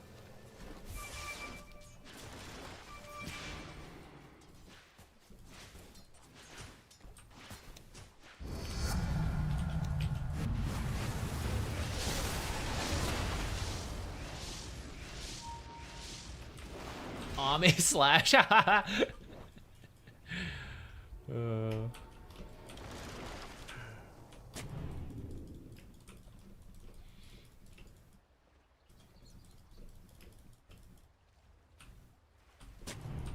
Actually, this was a bad idea, because the ward's going to be revealed by Nature's Prophet ults. I shouldn't have done that one. I should have done something different.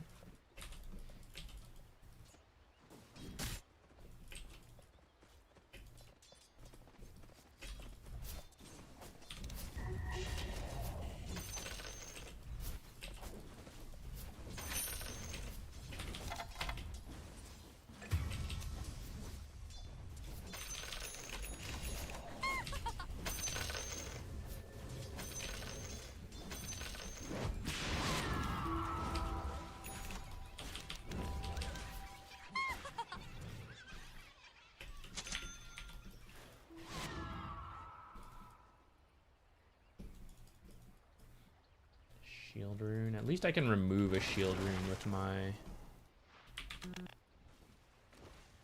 stuffs.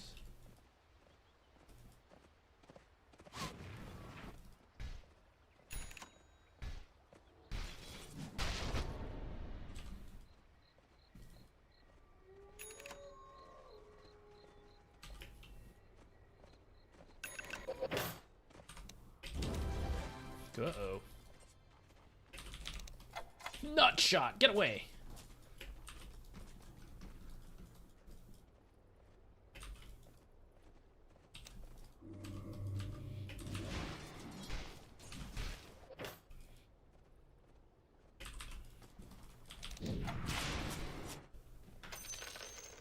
Any chance I can add German to your videos per AI? Ooh. Like subtitles? Huh. I can see what YouTube offers in that regard. I probably cannot individually contribute much in the way of translation services, even with AI. Alright, we'll come in. I wasn't planning to join this fight, but... Natures came, so I also ran in, but that's kind of why I wasn't going to join that fight, actually.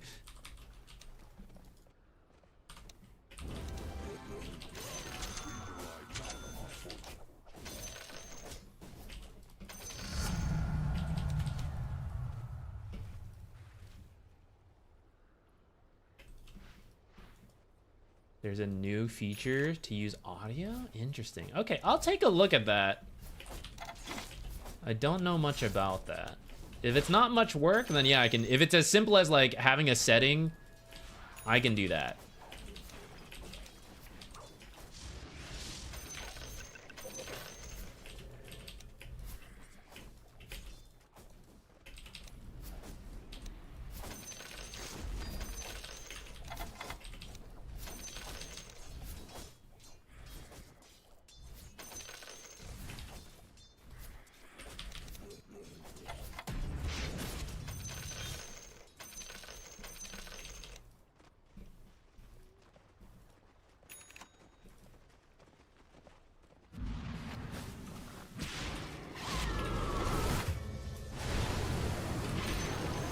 I may regret coming here, guys.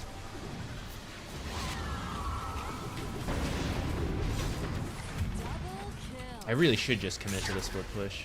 Man. That was kind of a bad TP anyways. I should have gone here, this side.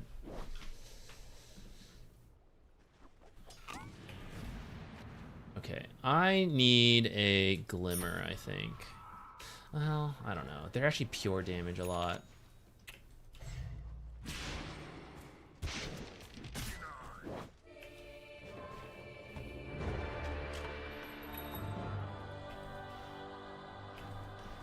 Go get him. What are the ranks of this game, actually? I wasn't even paying attention. What are we talking about?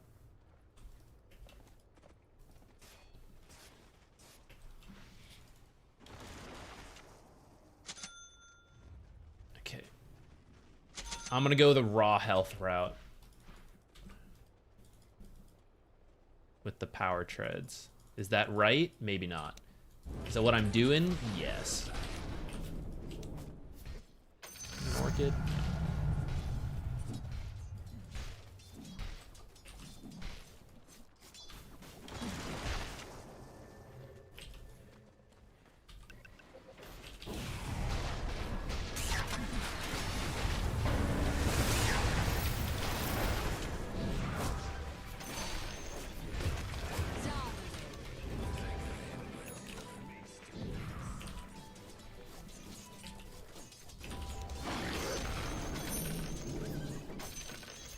Hellbear claps, man.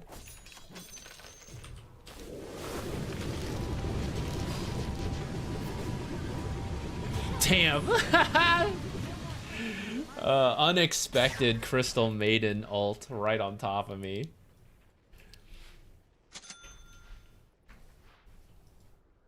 Truly a questionable game. MMR goes, which is kind of why I want to, like, I'm okay if we tank, is that the rank disparity starts getting really large due to our small player pool.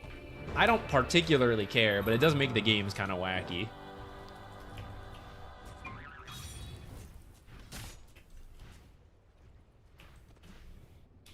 Alright, 4 staff will help us deal with not just being killed by that, and it'll continue to tank us up.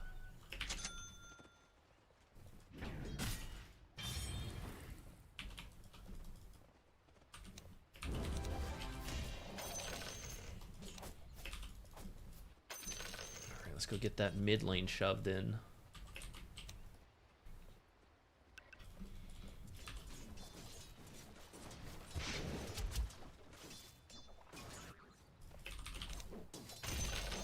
Ah, I meant to cancel that attack.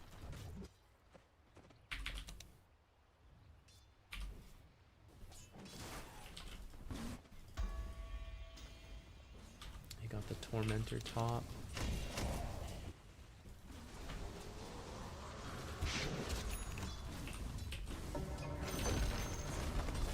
Alright, well, at least take the mid tower while they are. Have fun trying to bust down radiant structures now.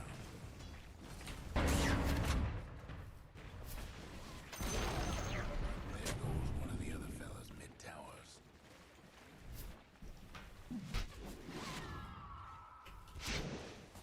Hot stuff.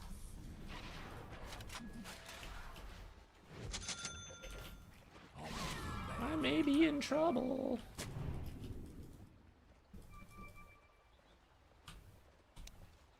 Tower's in trouble.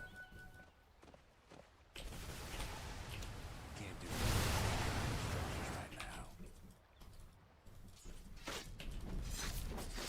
Your top tower's getting all banged up.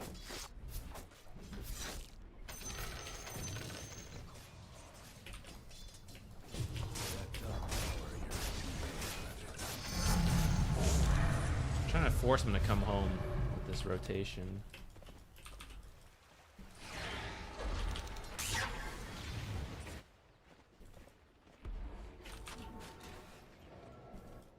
I don't think they care that much though.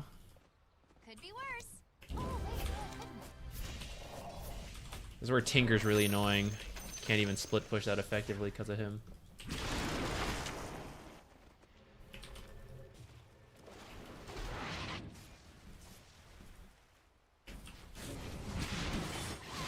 mega kill. I can't recall what you did.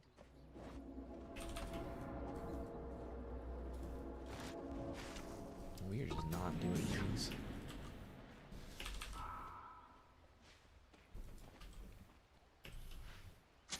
hate to be your mid tower right about now.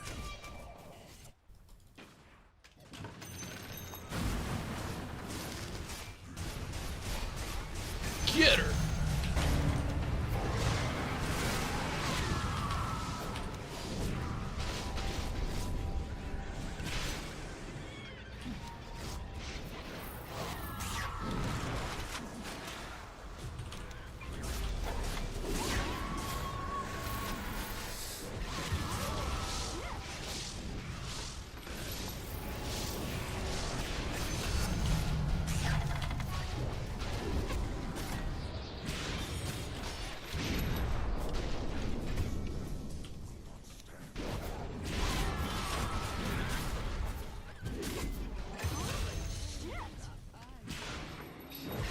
Look at the mid lane, man. And look at our fucking mid lane. It's so fucking trash, man. Don't kill me! Oh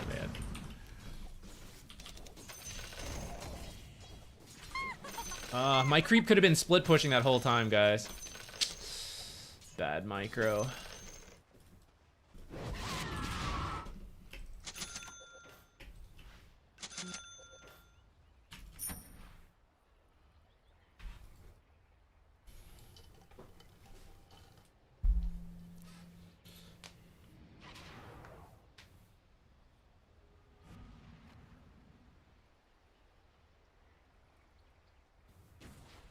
Your mid tower ain't doing too well.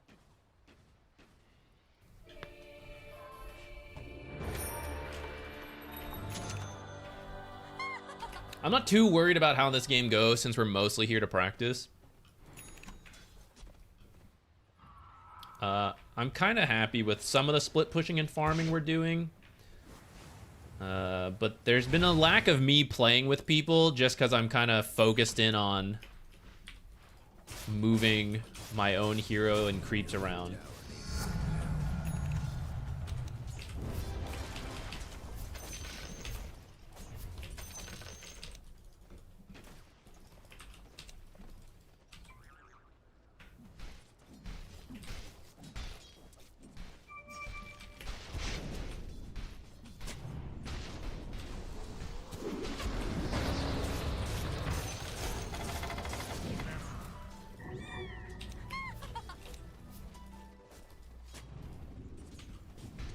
I was gonna say, if we are not gonna Omni Slash, there's no way we're actually killing this guy.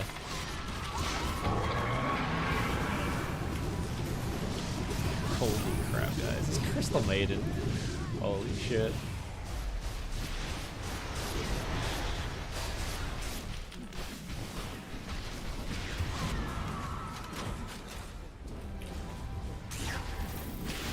Oops, I ran the wrong way.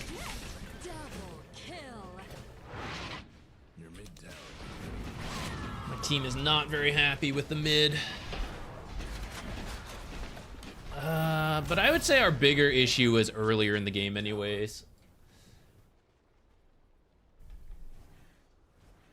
No, this is NA. This is a questionable game. I accepted it just because, like, YOLO. I think accepting the 1 quality games are funny. This is what happens. You usually get a mix of, like, high rank, low rank, toxic games. But also, they're usually better than expected in terms of, you would think it'd be, like, the worst stuff you've ever seen in your life. But it's bad, but not the worst in most cases.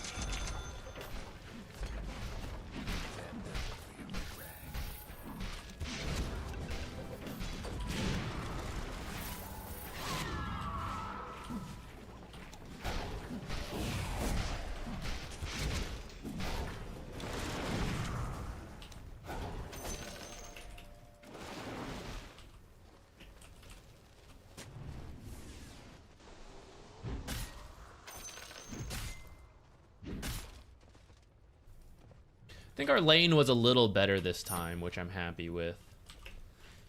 Maybe I should get Sproink so I can avoid some of the slows more than I need a Hurricane Pike. Sproink?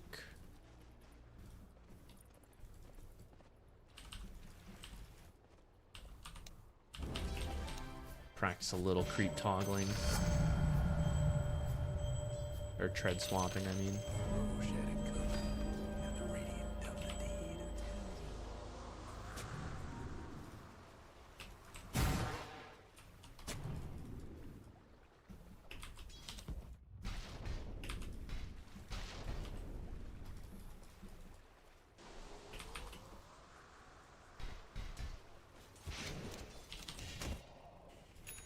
Oh shit. Don't bash me. Damn. Unluck. I was trying to make my way over here to twin gate through. Don't kill me, don't kill me, don't kill me. This dagger. Ah, damn.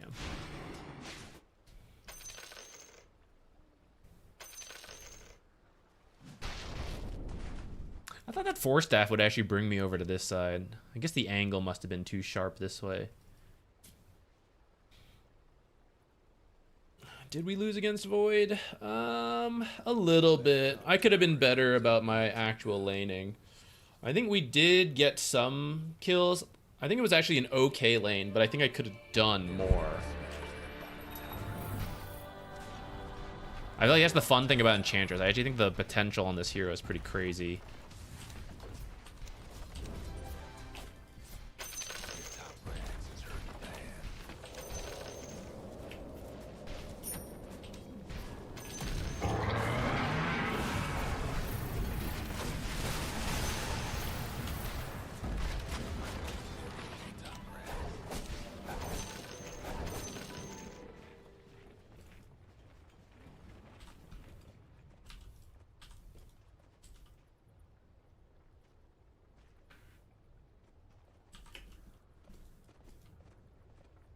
That was me. Yeah, I think the actually most toxic games tend to be either 2. Match quality 2 is always really bad for me. That's why I never accept it. And I also occasionally run into pretty toxic games in 4 and 5 because I think they have the room to lose behavior score. But it's the match quality 1 games that tend to go better than expected because I think they realize they're in like behavior score danger. And match quality 2 is like you're toxic, but you haven't fallen far enough yet to be humbled. So yeah, those games are always bad. All right, I'm gonna do my best to just push out the lanes. Looks like the team's kind of done anyhow. Dominating. Double kill.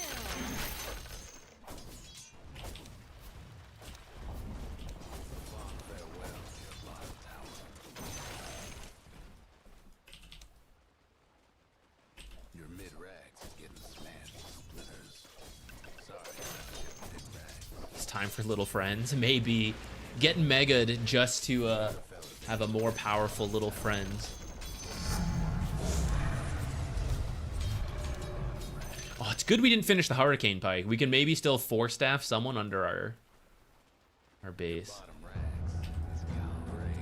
They got a gate Sure, why not? Let's get the... coming apart.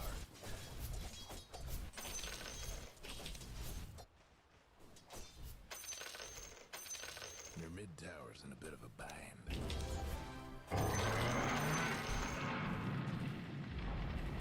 Your mid tower. Help my fantasy score, guys. Let's grab some Lotuses. Your mid tower needs a little help.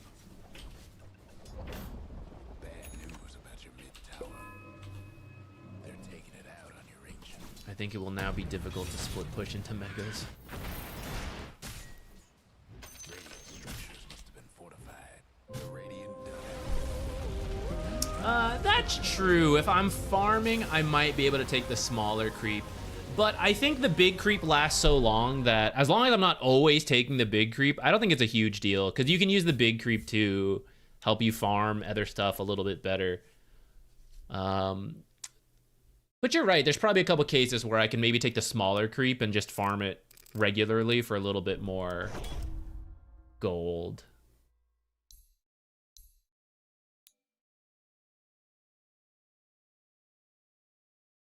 Yeah, our lane itself was okay, though. I should have maybe pinged the Crystal Maiden missing, because she ended up going bottom and getting kills. However, that was off of her dying and respawning, and I think everyone should just be careful. I'm not trying to, push off blame of myself, but I do think at this level, everyone should recognize when a hero is respawning, that doesn't mean they're going back to their lane. They could go somewhere else. So I think it's on... I do think in your own lanes, you shouldn't be flaming someone because like, oh, you killed Tusk and then they came and killed me. That's your fault. It's like, I mean, they didn't show on our lane yet. What do you want? Which, I mean, you can ping bottom, but is something that other people should be aware of.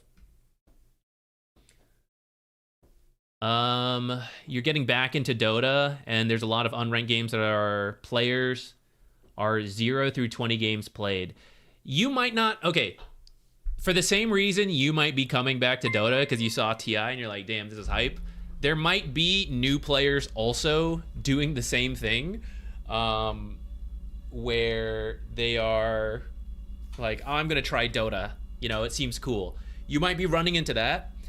A lot of people also returned because of the like free stuff, and they might be checking in to be like, oh, I want to see if I got my free stuff. There was also a wave of bans somewhat recently, so there might be people who are making new accounts. That could definitely happen. Why no HOD? I was the Enchantress support. I don't think I really need a Helm of the Dominator. I could probably do it just because it's funny in a pub game, but I don't think I really need one. But I am also new to Enchantress, and I'm trying to learn it, and I don't want to overwhelm myself with even more, like, 2 creeps. We're going to play Chen eventually, but for now, it's just Enchantress 1 creep is manageable to get into it. I'll be right back. Give me 1 second.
I'm heating up some leftovers since I never actually ate.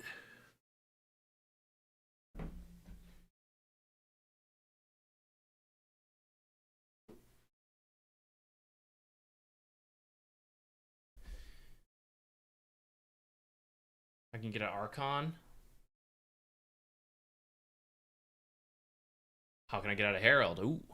Tell you what, I was debating while heating up food, setting that up, whether I was going to watch another Chen Enchantress / replay, or if we should do one of replays for you guys. But since a couple of you guys were just asking about climbing, how about we do some replays for you guys? You focusing on just Enchantress right now? I do want to learn Chen, but I wasn't playing very much because I was casting, and then Silksong came out. I've been playing a lot of Silksong. So I'm a little out of touch with Dota. I wanted to start with Enchantress before we get into Chen, and I think I'm still in that phase. If these games went a little better, I wasn't sure like how rusty I felt. But I don't think we're playing the best with Enchantress. So I want to keep doing more Enchantress games before we get into Chen. But while I'm eating, it would be really hard to micro and eat and play Dota. So how about we do a replay review for Herald? First, this will sound demoralizing a little bit. Don't worry too much about the honorable mentions and MVPs. I know they're nice to get and feel good. Some heroes are weighted very heavily towards it. I don't know the exact way they calculate it, but sometimes if you play certain heroes, you just get it all the time, nonstop. Whether you're winning, whether you're losing, whether you're playing well, because you just rack up a bunch of healing, or you get a lot of kills. That doesn't strictly mean you're doing useful stuff, but you're hitting the metrics for MVP honorable mentions, which is good to some degree, but don't read into it too much.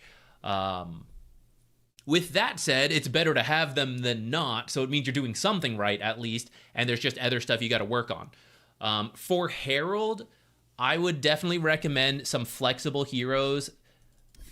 Plan to play like a support, but depending how the game goes, have the option to do more. And cover the gaps of your teammates, which in Herald, you're going to have some people who have no idea what they're doing, people who have been there for thousands of games, so they kind of know what's going on, but they clearly have some habits that are holding them back. And if you yourself are in Herald, you're probably also in that process of figuring out, like, what are my bad habits? What can be improved?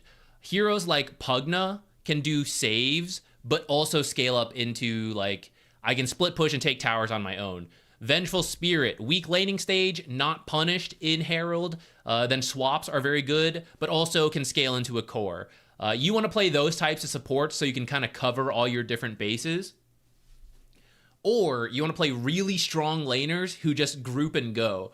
But again, you will get teammates who then don't group and drag out, and they're like, oh, I can't do anything. So that's why I like the flex stuff options. Baldus Gamer, hey, what's up? Dude, Ame, I know, it's sad. I'm really happy Crit won, but maybe next year at Shanghai, home crowd, maybe he can finally do it. There's something to be said about making it to 4 grand finals, you know, if he does it again next year. I do Oracle, Bane, Enchantress, and AA. I would favor the Bane and the Enchantress. Oracle does tend to have good pub games, win rates, but you are at the mercy of your teammates a little bit more. For example, let's say you get 10 kills in the laning stage as Oracle. Like, what would you really do to pop off? There's not really a lot. You still are very dependent on teammates because that's the nature of a save hero. Someone like Dazzle is a save hero, but also has more scaling potential. Bane can build into Aether Ags to get, like, the pick-offs if he's doing, like, really well. Enchantress can scale. Ancient Apparition is also a little in that middle ground of, like, you're kind of reliant on teammates. So if I could make a recommendation, I would focus a little bit more on your Bane and Enchantress gameplay, and maybe a little less Oracle and Ancient Apparition till you get out of Herald. You seem to like longer ranged heroes. So if that is the case, Warlock is another classic. If instead of playing Oracle, you want a different long-range save hero, maybe try Dazzle, because you can work towards an Aghanims. if you're having a really good game and your teammates are not good. Pugna might fit your bill. You have a save with Decrepify, and you can help teammates with your ultimate. I have a Pugna guide that's very recent, but you can also do a lot on your own in a Herald game. I think that would be really good. Okay, I have to go grab my food, guys. Let's do a replay analysis, like I said, while I'm eating. So you guys can drop in some match IDs. I'll just pick one when we're back, and we'll do some review stuff.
I have my leftover clam chowder.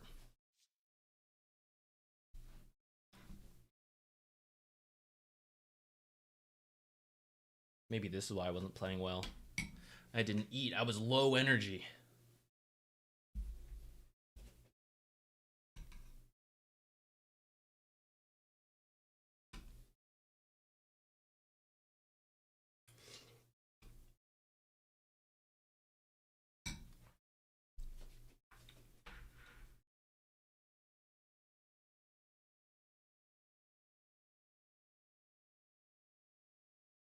This is the last patch tier list. Yeah, it looks like I didn't really update it from 7.39C.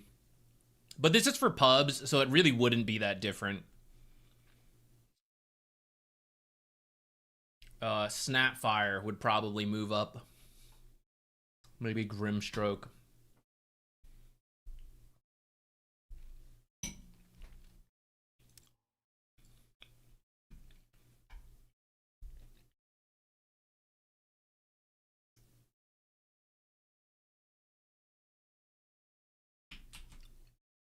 Yeah, for pros, it would be like this. Which actually this should probably also be updated. Snapfire got a lot more popular. I'd say Bane also got a lot more popular. Shadow Shaman was not. You know, Phoenix went up. Say like Undying and Warlock. These guys lost a lot of popularity. While, where the heck is Snapfire? Do I not even... Oh, here she is. I'd move her up to here. I'd maybe move Grimstroke up.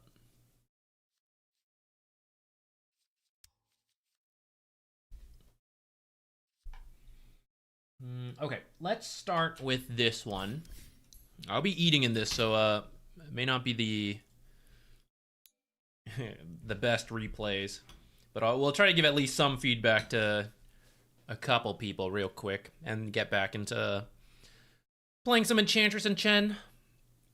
But this one's about Gyrocopter. I haven't been doing timestamps. I guess we might as well do this one. Gyrocopter, carry. What'd you say? Crusader Archon? Crusader. Wondering what I could have done better this game to push my lead harder so we don't get outscaled. Looks like you won your lane. It's probably what you're talking about. How can you do more? I do like Gyrocopter for this. Technically, you should be given a lot of space to farm and catch up, but if you have teammates who are not doing it, who are maybe doing other stuff, Gyrocopter is someone who can get active pretty early. So let's look for that at 10 minutes, the end of your laning stage. Let's see how much you do for your team versus just AFK farm, which you could argue, again, typically as a carry, you'd be more willing to do that. Like, it's my job, but that's pub games. We want to adjust. Now, let's just jump ahead to, like... yeah, I was going to say the end of the laning stage. Notice it goes long in Crusader. It's 12 minutes. I still see most people in their own lanes. Okay, a little bit of efficiency for you. This is important if you like Gyrocopter. You want to connect as many camps together as possible, or things you can farm, whether that's camps or creeps. You want to bring them together and use flat cannon. So, for example, I see you actually do your own pull here, and then you farm. Now, this is generally good, but what would actually be better here is if your creeps keep shoving in to, like, whittle down this tower and give you information, because an offlaner and the enemy mid, they're not going to run past a creep wave in Crusader to come kill you, right? They're going to go, oh boy, creeps, you know, and they're going to run to the creeps and they're going to farm it. And you over here, who is in a little bit more risky position, you're going to see that and then go, oh, it's time for me to get back to safety, you know, back here. So you actually want your creeps to move up and give you safety. And you're far enough along, you have Power Treads, Falcon Blade, and Crystallis, that tanking some creeps really isn't a huge deal for you. So rather than pull your own creep wave, I would say, why don't you pull the enemy creep wave to the camp? Now, actually, at this exact moment, it's a little scary to do so because I don't see much information on the map. So if you don't want to do it right now, that's okay. But let's just say in general, you know where other people are. I just jumped here. Maybe you actually have the information, know you're safe. So you would bring them together, and instead of using Rocket Barrage, you should be using Flat Cannon. You have a Crystallis already, the Falcon Blade. Like, your Flat Cannon's really strong. And if you got a bunch of kills in the laning stage, I'm okay with you maxing Rocket Barrage. It doesn't look like you got that many kills. Maybe it mattered. We skipped it. I don't know. But once you know you're just going to enter farm mode, definitely get Flat Cannon maxed out first. So you can just bring it to this stuff and then flak. And actually what you could do, especially because you have a Quelling Blade, so bring this to here. If you can get sight of the small camp, for example, you Quelling Blade these trees or you hit them, pull them out, suddenly you're hitting every single creep, camp stack, creep wave, small camp, all with one flat cannon. And if you get this many creeps together, you can even call down to speed up your farm. If you're in that heavy of farm mode, you could do that. If you think you're going to fight, then you can save it for that. But you want to do these little efficiencies because it will add up and save you time.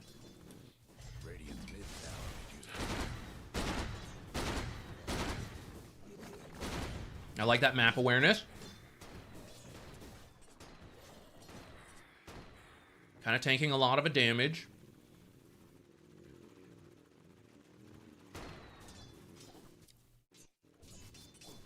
All right, you're trying to watch what's going on, so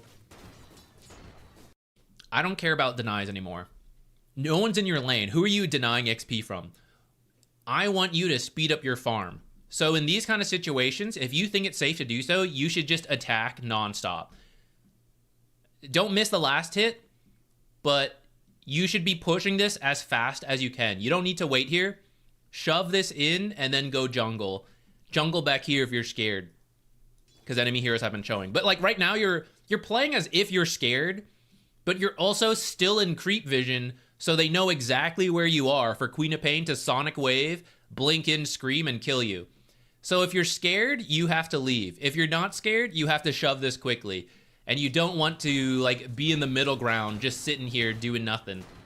So it looks like you were scared for a little bit, but you are pushing faster now, so that's good. Here's where you'd back off. I'm scared, but notice you're taking point. So if they are coming to gank you, you're both going to see each other at the same time. You're going to get swapped, you're going to get X'd, and then you're going to die.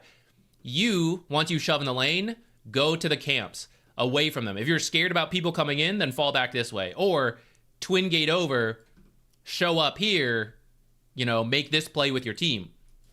Also, a very active way to push your lead. If you farm this, let this creep wave push up, see what you see. If you see enemy heroes, we obviously fall back. If you see them, you know, like up here and you're not scared, then you come in and you do this stuff.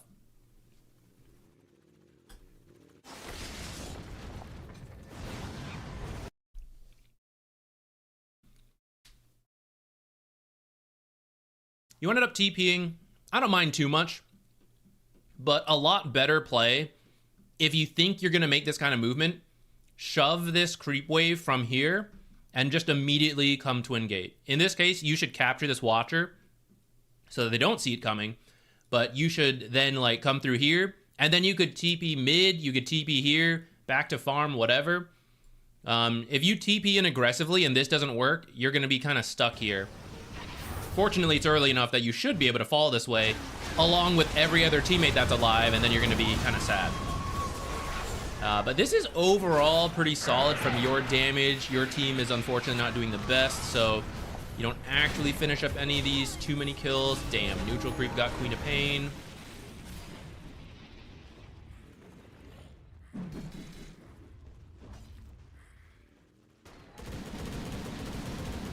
If you're scared after this, you can leave. I would twin gate back. If you're not going to commit to taking this tower with your team, probably twin gate back, go here. Or you could TP mid, farm bottom, back to that lane. You decide to stay up here, which I'm okay with. I'm just painting some options. About Dire's structures right now. Dire's top tower. You know the drill. We don't want to be here too long, though. And we're starting to reach that point.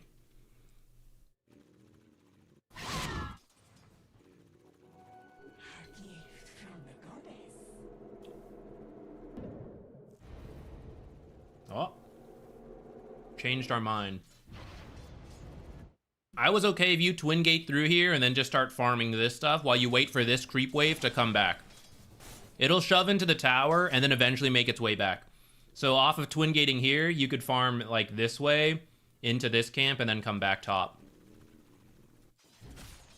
Radiant's mid tower's getting banged up. Dire's bottom tower's getting the business. So notice you came here. One creep wave or a couple camps. They're all going to be very similar amounts of gold, but this has a lot more risk. Once the wave is shoved out here, as a carry player, don't care anymore. You don't need to come farm a creep wave here. As long as your creep wave is moving towards their half of the map, that is enough for you, and you should prioritize farming efficiently and safely after that. You don't need to come up here and risk your life.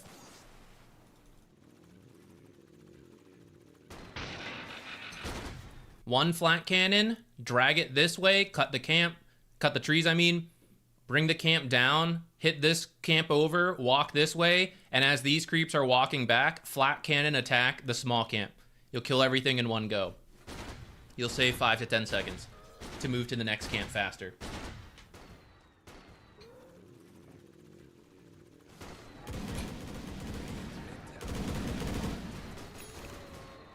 Radiant's mid tower's getting banged up. So we're gonna try again. I don't mind too much. Except that we were kind of low. That's the scary part. That's why you're forced to immediately back. It sort of works.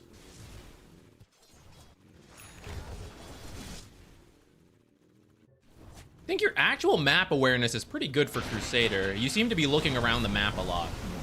That part's good. I think we need to get you to interpret it and act on it a little bit more safely. But you've got the habit of like actually looking around, which is usually the harder part to build up. Okay, this is good. Okay, see how you're moving in really far? So off of this play though, and they're clearly winning, what if they twin gated to get you? Or what if they're actually TPing? The hero that didn't go, who are already here, can see you, a low health gyro, starting to move in the night, and they TP in first. This is where you're done. We don't need to go further. Unless you're really confident they're all top, you don't need to do this. Especially because, okay, you did get here safely, but now where are you going to go without a teleport, right? If you're scared, you're going to walk all the way back here without farming. So it's a lot of wasted time. Maybe you farm their half of the map and then they start coming in and you have no way to get out. So once again, you just have to like spend time walking away. So the farm you get from walking up here and farming one creep wave and then walking all the way back, you might as well have just farmed multiple camps and then been faster to move to the next camp right after. And this is much riskier. This is much safer. Dyer's mid tower could use a little help. I know I often say like carries try to push out lanes while you're farming, but this, like, you are extreme pushing here. Killing this creep wave right here is pushing the lane. That's enough. The lane will move forward, and you see how Troll came here? That's mission accomplished. You didn't need to come up here to force that. Once the creep wave was walking up, Troll would have already wanted to TP in. All right, if Troll's pushing this hard, he's willing to fight. It's up to you to read that. If he's wrong, I can take the fight or not. But a lot of times it's because teammates are backing him, and you want to be careful at. Second camp right here. You're missing a lot of opportunities to get multiple flat cannon camps. And we started around like 12 minutes. So if you've done that 5 times, you've lost 5 camps. You've lost, you know, like 30 extra seconds plus. So it does add up when you constantly bring things to... I got him in the end at least. When you do bring in stuff together.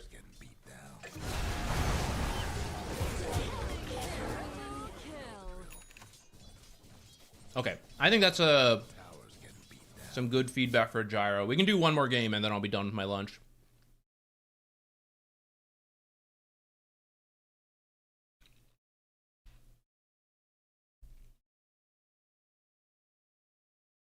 I demand they rename the spell. Hell yeah! Lore accurate abilities. Let's go.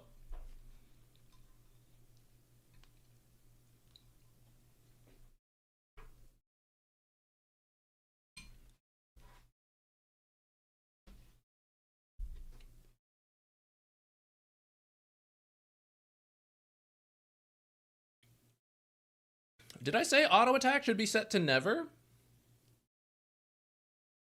I don't remember saying that. And if you're asking me now, I would say standard is perfectly fine. There are cases to set it to never, but I don't think you have to. I think standard is perfectly fine.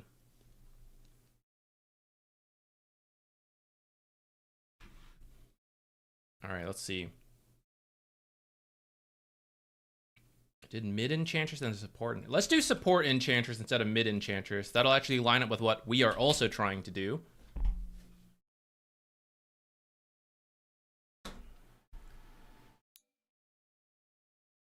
I typed out the timestamp and I never did it. I'm a fool.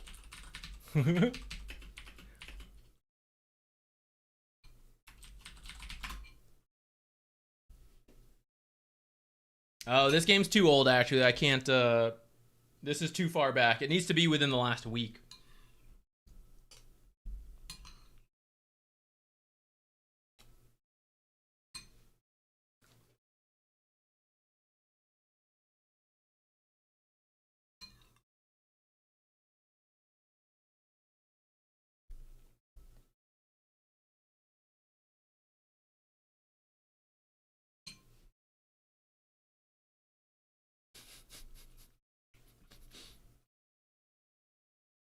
Story-driven Levin.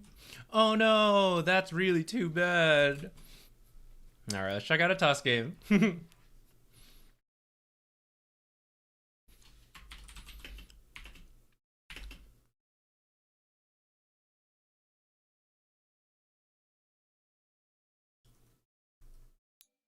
All right, Tusk 4. I assume. Maybe it's Tusk 5. Either's okay.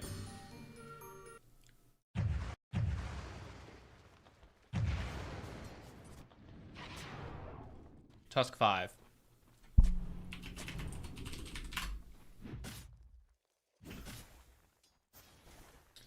Okay. Okay, so you TP in and you put your sentry here. Now, this is actually going to work out quite well, because apparently he observered and sentryed here, which is, by the way, why you guys should never do this. For you, though, in general, I would actually recommend putting the sentries lower, because it's harder to get here for the enemy to deward. This is easier, right? Venomancer can do it from here, which is safer than having to come up to here. So typically, if you are unblocking your small camp, down here is better. If you want to put it up here or to the left is also acceptable, by the way, in terms of safety. The value of that is if you think, for example, I'm standing here, I can see all of this. I think, you know, they sentryed here. So I could put my sentry over here, which would give me vision of this area, and then I don't have to walk all the way around. So that's a reason to put it on the other sides. I would say it should be on the left, bottom, or top, though, in general, and the right side is usually the least favorable. You are playing in Unranked, though, and the fact that this guy has an observer here tells me that we're at the rank where people frequently put observers in this area. So if that's your current MMR, I am okay with you putting sentries here because of what is inevitably going to happen. At some rank, though, usually Crusader and up, observers don't happen here nearly as frequently, and you should adjust your sentry placement at that time. But it does kind of pay off here because of that. Yeah, do be careful of this. All right, okay, here's Venomancer. If Chaos Knight was already in the lane, you could chase this a little harder. But at the start of the game, always be careful about chasing enemy heroes if you don't see the other laner, because they're doing something. There's only a few cases where people are literally just AFK, and, you know, they're bad. We can't assume that. They may have been in another lane, and they're coming to lane late, but they're on the way. And that is frequently what happens, like this, where you chase this Venomancer too hard, and Chaos Knight's like, I was just late to lane, but now I'm here, and it's a 2v1. And then you're going to lose a bunch of health. Maybe you die. We'll see. Looks like we just lose a bunch of health. But if Chaos Knight isn't showing here, be careful about chasing too far like that.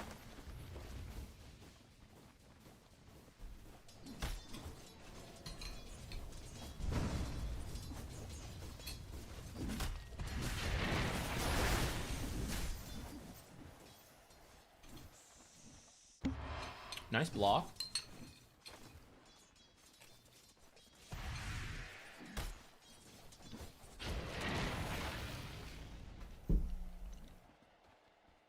All right, your mana is too low.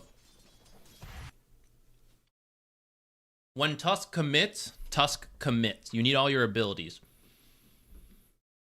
Whether you get tag team or drinking buddies and one spell, that's where that depends on the game. I'm not going to worry about that too much right now. But in order to limit the number of spells that you throw out wastefully and then really hurt your mana pool for a dumb hero like Tusk, right? You don't have a lot of mana to work with. This Ice Shard, if you miss, it's over. You know, like this. And then he just backs off and we've wasted our mana. And in the time, let's say you hit, you still have to actually close the distance, at which point Ice Shard is going to end. So the way you're using Ice Shard would end up being like inefficient. If you just walk up to him without using Ice Shards or Snowball, he will either not respect you, at which point you can Ice Shard block him and immediately be there, or he will back away, which we don't kill him, but if he's backed away, he can't farm, and that's pretty good. Now, perhaps you're doing this because, like, oh, the creeps are getting low, you know, we'll trap him and fight him with a creep advantage. That's actually a great idea, but then you're a few seconds too early. You should wait longer for these creeps to start damaging this one, and then Ice Shards should secure the creep while also blocking him off. And he, in turn, should be respecting this and being far back. And if he's not, we take the opportunity. But an Ice Shards from far away like that is typically not going to pay off. You're going to have to Ice Shards, and then you're probably going to have to Snowball in, and then that's both of your spells used just to get to him, which means by the time you're there, mostly they'll fade, and then you'll only have a few seconds of actually trapping him, and then he'll run away. As opposed to walking in, he retreats, you ice shard, he retreats again, you snowball. Now your abilities, they're still connecting, but they're being used to keep you next to him for 3 to 4 times as long, which is what will actually get you the kill. Or because you don't snowball in, you can use snowball to dodge abilities like the Chaos Bolt. He casts that and then you dodge it. You have opportunities for that.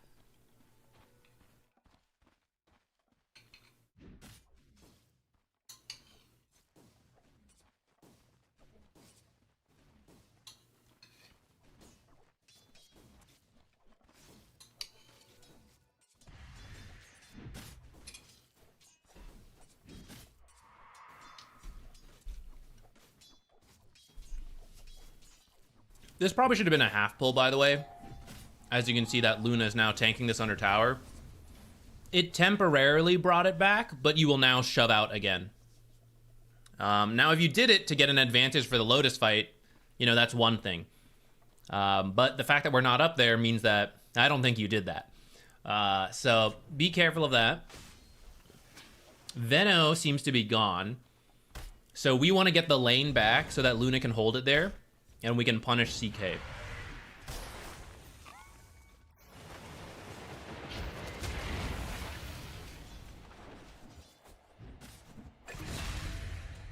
All right, good kill. I'm gonna slightly optimize you.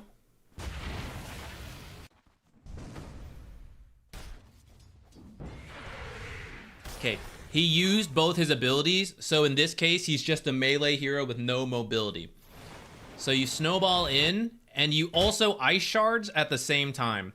So there is this overlap where your stun from snowball, he can't move. So this ice shard block is overlapping. So you can instead wait for the stun to end, and then throw the ice shards. And that way, it sounds like it's not a big deal, but I would say you lost about half a second of ice shard block time here. And that can make a difference in these early fights where you get one more attack and that finishes the job. So even though it sounds minor, and it kind of is, it will make a difference the higher up you go. So you might as well, you know, learn to do it right now. What is this? I came here for a battle. Okay, I would say you guys just shove this lane. That's kind of more on Luna than on you.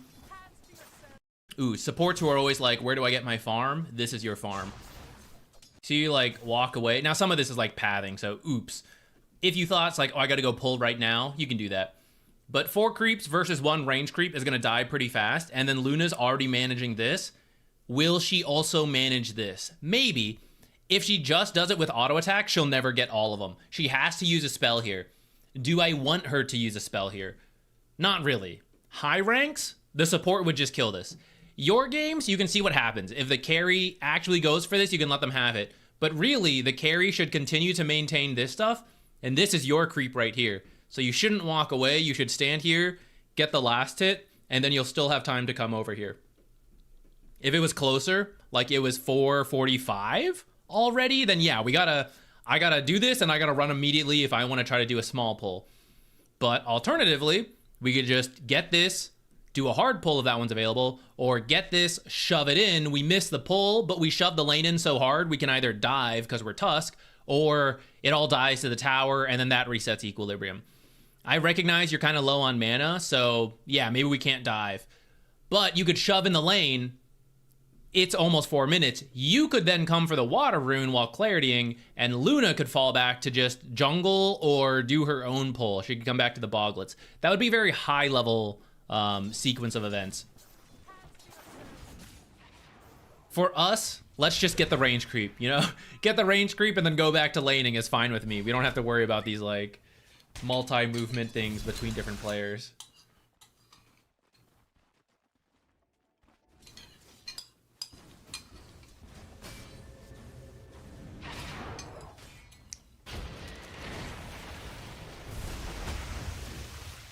Oops. Okay, your actual spellcasting's pretty good on Tusk. The ice shards tend to connect more than not. You got a little excited there, though. Ice shard and then snowballing in. Mainly, you're just going in to block him and steal the water rune. And then you actually want the the snowball to leave. Or, like, to buy you time.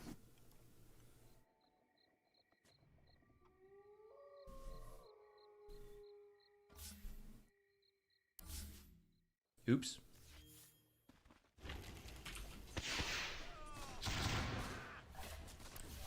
I accidentally just closed like the Twitch stream manager and everything. Game out of date. I was gonna start queuing while we continued to review. I wonder if this is some like TI wrap up stuff. Blink on V or Alt E? What do you suggest? If you are comfortable with Alt E, I think that's fine. V is also fine. It doesn't really matter. Whatever you feel.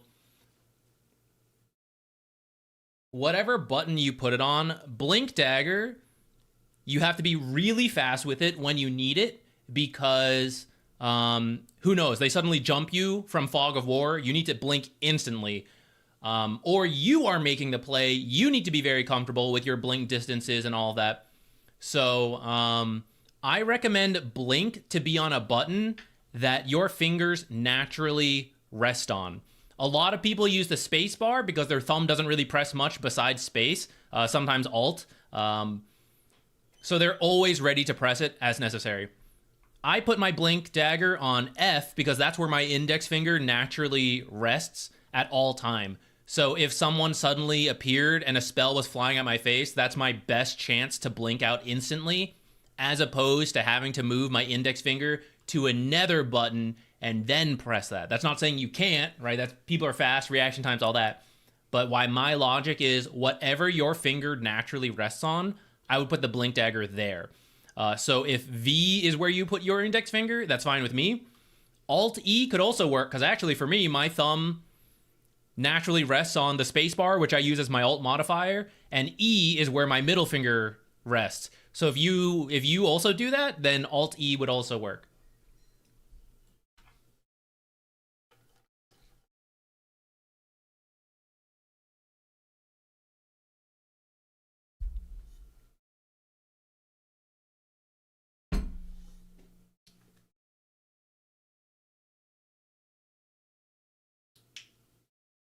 I have mine on a mouse button. If you like mouse buttons, that's fine with you. I tend to not put too much on the mouse buttons because I feel like when I press them, my hand like jerks a little bit and then the mouse moves and it might throw me off. So most of my abilities and items are on the keyboard and the mouse is only like putting the cursor in the right spot. But I do have some things like hero select, talking on the mouse that don't matter as much about cursor accuracy. That's very minor though. Grand scheme of things. What was that update about? Do we have like accurate rewards now? Oh, see, it dropped, guys. I dropped down to 99th percentile now. I think there's still, I don't know why it has to be calculated. I would think this is all set in stone, but yeah, I didn't expect to stay 100th percentile. It was nice while it was there.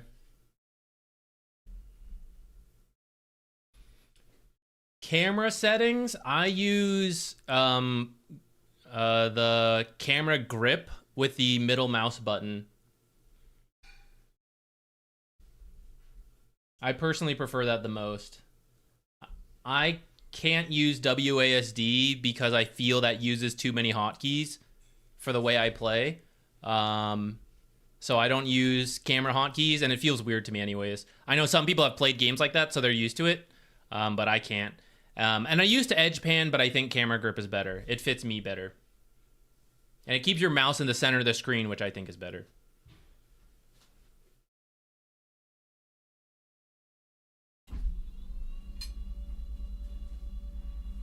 All right, I don't know what that update was for, guys, but we will continue queuing. Regarding Enchantress, have you ever done the math on the healing and then the Holy Locket? Yeah, though I don't remember the numbers off the top of my head right now. Holy Locket is okay on Enchantress